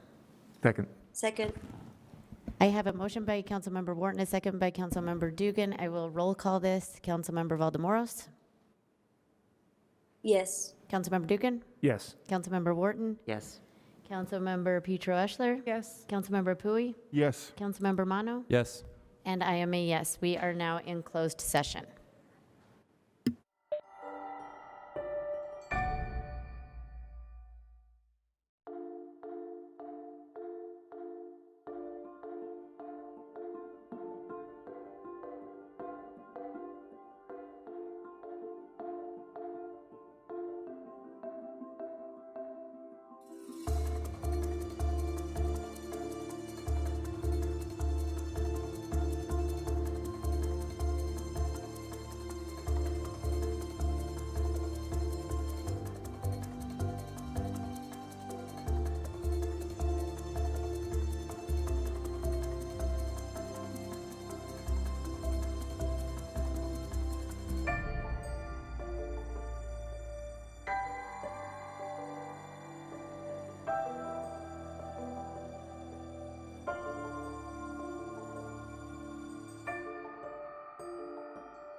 For our episode today, we spoke with Laura Bendara of the Planning Department about our urban forest. Our History Minute is about the pioneers' first Christmas. But before we get to those, it's time for our legislative update. Then we're going to take a look back and a look ahead. At its December 7th meeting, the City Council heard updates from the administration on the ongoing COVID-19 pandemic, homelessness, and crime trends. Held a briefing on Budget Amendment 4, which includes proposed funding for winter shelter safety, park rangers, and more, adopted a resolution allowing the subleasing of the Leonardo, and much more. To learn more, visit slc.gov/council. Mayor Mendenhall joined a panel of experts and Radio West host Doug Fabrizio to talk about homelessness and the state of Salt Lake City. Visit our YouTube page to watch the complete conversation. And we've seen success in tiny home communities across the country where people can have the independence of having their own space, but they live in a communal way. And so I think that's an example of how we're trying to make, that peg hole fit more of the needs of people. Leadership from Salt Lake City and UTA, including Mayor Mendenhall and City Council members, were excited to announce that UTA on-demand rides are now available in Salt Lake City. The service is similar to Uber and Lyft, where users request a ride using an app or calling a number. UTA On Demand launched December 13th, 2021 in the city's west side neighborhoods, serving Rose Park, Poplar Grove, Fair Park, and Glendale. In alignment with Salt Lake City's 2017 Transit Master Plan, this new service is made possible through the city's Funding Our Future initiative. UTA On Demand operates 7 days a week, Monday through Saturday from 4 a.m. to 12:15 a.m. the next day, and Sunday from 6 a.m. to 9 p.m. Plus, when new users download the UTA On Demand app, they will get their first 10 rides free until March 1st, 2022. Learn more at rideuta.com/ondemand. The best way to defeat COVID-19 is by getting vaccinated and ensuring those around you are also vaccinated. Vaccines for COVID-19 are now available for kids 5 to 11 years old. To set up your child's appointment, visit the Salt Lake County Health Department website at slco.org.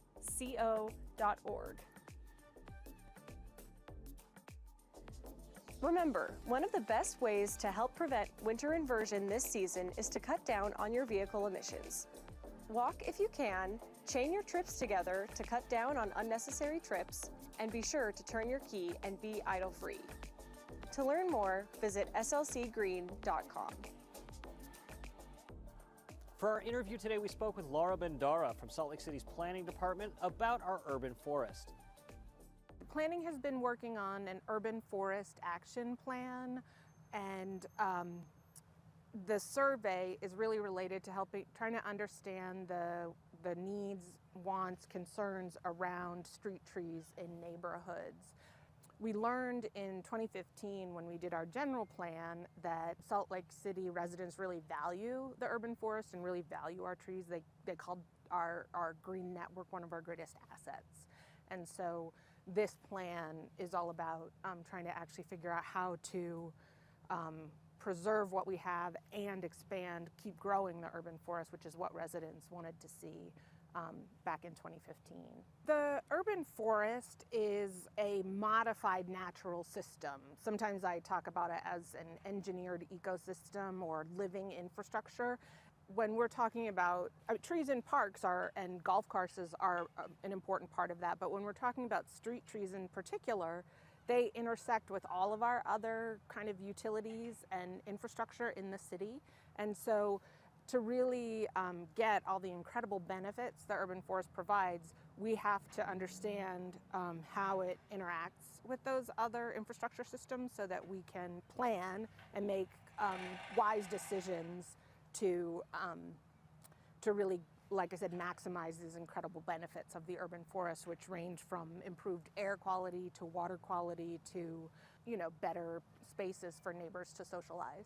In general, what I've heard is that people love trees, which, corresponds to what we heard back in 2015, and they appreciate them. I think there's definitely some confusion sometimes around rights and responsibilities, right? So if people go to our urban forestry division, they can request a street tree be planted in front of their house and get on a list to have that happen. And then their responsibility is to water it. I think because we care so much about water conservation in Salt Lake City, people aren't sure how much or when to water trees, and that's something that the plan talks about and is working on to try and get that message out, that actually trees are an important part of water conservation. They're not just using water they're not wasting water, right? They're actually helping us use water more efficiently. We're also have done a whole analysis looking at the city to try and understand, for example, where it gets hottest in the summer and where, for example, we have higher asthma rates, because we know that there's a lot of research that shows that if you have enough trees, there's actually a relationship between the number of trees and lower childhood asthma rates. So we're already doing some of that kind of research on the front end, but we'd also just really want to hear from residents about what they'd like to see in their neighborhoods. Go to our website to take the survey, and you'll be asked some questions about where you'd like to see street trees, what some of the challenges are to maintaining healthy street trees in your neighborhood, and then just also we want to understand if folks know about all the great programs that we have related to urban forestry in Salt Lake City and all the benefits that the urban forest provides. Time again for the History Minute. Celebrations of the winter holidays have changed drastically over the years that Salt Lake City's been settled. In 1847, when the pioneers crossed the plains and looked to survive their first winter in the Salt Lake Valley, Christmas, which fell on a Saturday that year, looked much like any other day. Most pioneers worked, tilling the earth and ensuring they'd be able to survive. After the work was done, however, those early white settlers gathered around the flagpole at the mice-ridden fort they called home and sang hymns to each other. One pioneer, who recounted the tale of the day in her diary, Elizabeth Huffaker, noted that the dinner they ate that night consisted of nothing more than boiled rabbit and bread. It wasn't until the 1860s that the more modern trappings of this commercial holiday appeared, and Santa Claus began to take hold in the minds of the children of Salt Lake. And it's reported the children of the valley prayed to Santa in hopes he would stop in their homes on Christmas Eve. That's it for Capital City News. Remember, the best way to stay engaged is to stay informed. You can do that by following us on social media at SLC.gov, subscribing to us on YouTube, or watching us on Channel 17. Reporting in from Liberty Park, I'm Brian Young.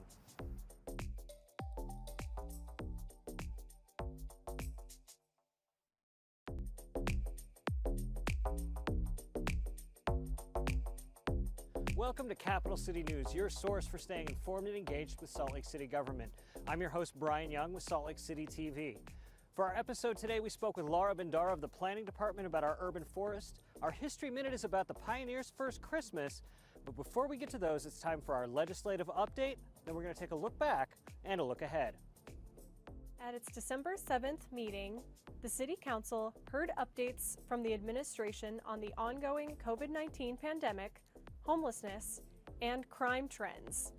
Held a briefing on Budget Amendment 4, which includes proposed funding for winter shelter safety, park rangers, and more, adopted a resolution allowing the subleasing of the Leonardo, and much more. To learn more, visit slc.gov/council. Mayor Mendenhall joined a panel of experts and Radio West host Doug Fabrizio to talk about homelessness and the state of Salt Lake City. Visit our YouTube page to watch the complete conversation. And we've seen success in tiny home communities across the country where people can have the independence of having their own space, but they live in a communal way. And so I think that's an example of how we're trying to make, that peg hole fit more of the needs of people. Leadership from Salt Lake City and UTA, including Mayor Mendenhall and City Council members, were excited to announce that UTA On Demand rides are now available in Salt Lake City. The service is similar to Uber and Lyft, where users request a ride using an app or calling a number. UTA On Demand launched December 13th, 2021 in the city's West Side neighborhoods, serving Rose Park, Poplar Grove, Fair Park, and Glendale. In alignment with Salt Lake City's 2017 Transit Master Plan, this new service is made possible through the city's Funding Our Future initiative. UTA On Demand operates 7 days a week, Monday through Saturday from 4 a.m. to 12:15 a.m. the next day, and Sunday from 6 a.m. to 9 p.m. Plus, when new users download the UTA On Demand app, they will get their first 10 rides free until March 1st, 2022. Learn more at rideuta.com/ondemand. The best way to defeat COVID-19 is by getting vaccinated and ensuring those around you are also vaccinated. Vaccines for COVID-19 are now available for kids 5 to 11 years old. To set up your child's appointment, visit the Salt Lake County Health Department website at slco.org.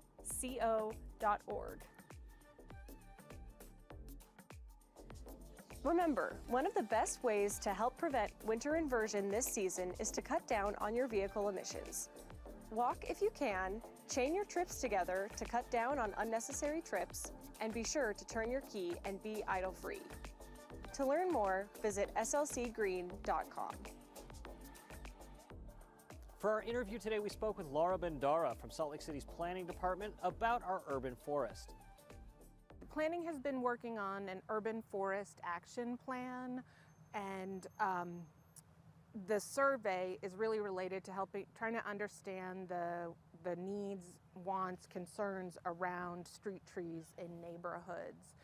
We learned in 2015 when we did our general plan that Salt Lake City residents really value the urban forest and really value our trees.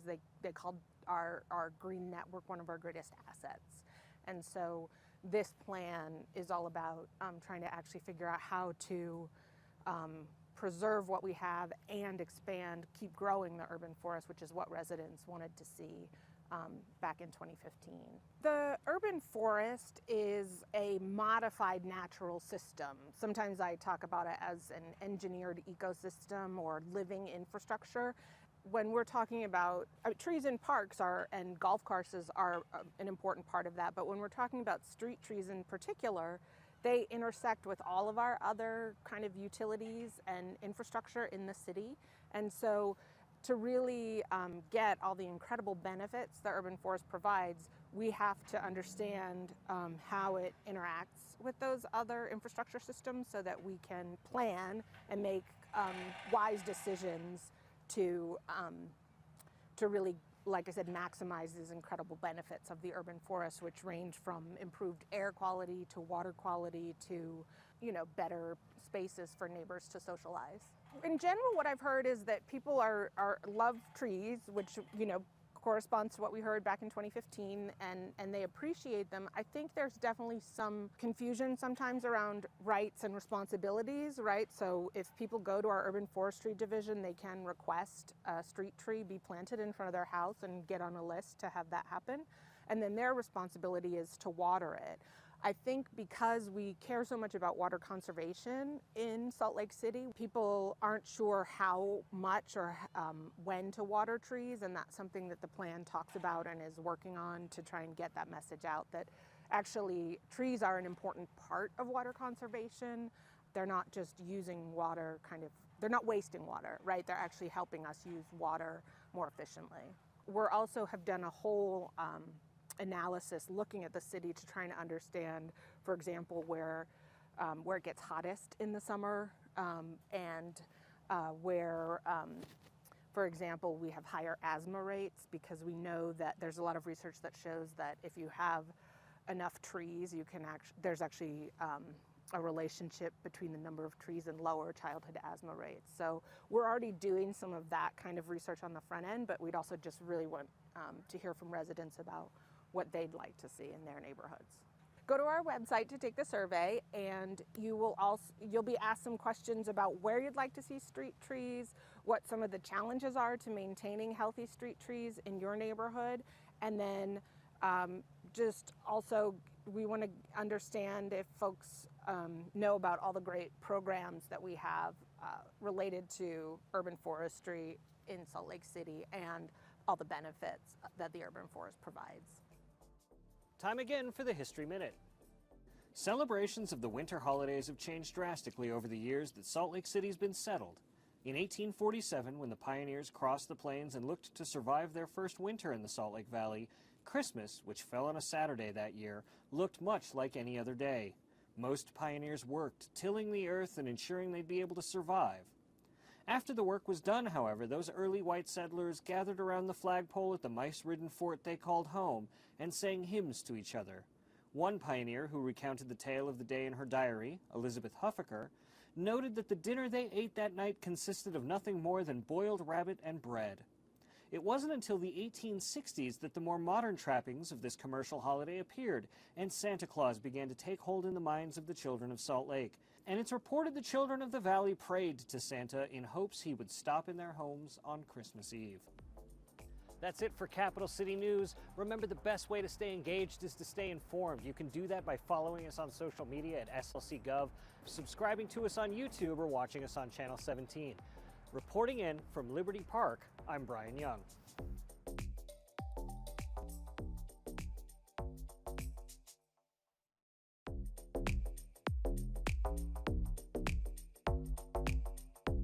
Welcome to Capital City News, your source for staying informed and engaged with Salt Lake City government. I'm your host, Brian Young, with Salt Lake City TV. For our episode today, we spoke with Laura Bendara of the Planning Department about our urban forest. Our History Minute is about the pioneers' first Christmas. But before we get to those, it's time for our legislative update. Then we're going to take a look back and a look ahead. At its December 7th meeting, the City Council heard updates from the administration on the ongoing COVID-19 pandemic, homelessness, and crime trends. Held a briefing on Budget Amendment 4, which includes proposed funding for winter shelter safety, park rangers, and more, adopted a resolution allowing the subleasing of the Leonardo, and much more. To learn more, visit slc.gov/council. Mayor Mendenhall joined a panel of experts and Radio West host Doug Fabrizio to talk about homelessness and the state of Salt Lake City. Visit our YouTube page to watch the complete conversation. And we've seen success in tiny home communities across the country where people can have the independence of having their own space, but they live in a communal way. And so I think that's an example of how we're trying to make, that peg hole fit more of the needs of people. Leadership from Salt Lake City and UTA, including Mayor Mendenhall and City Council members,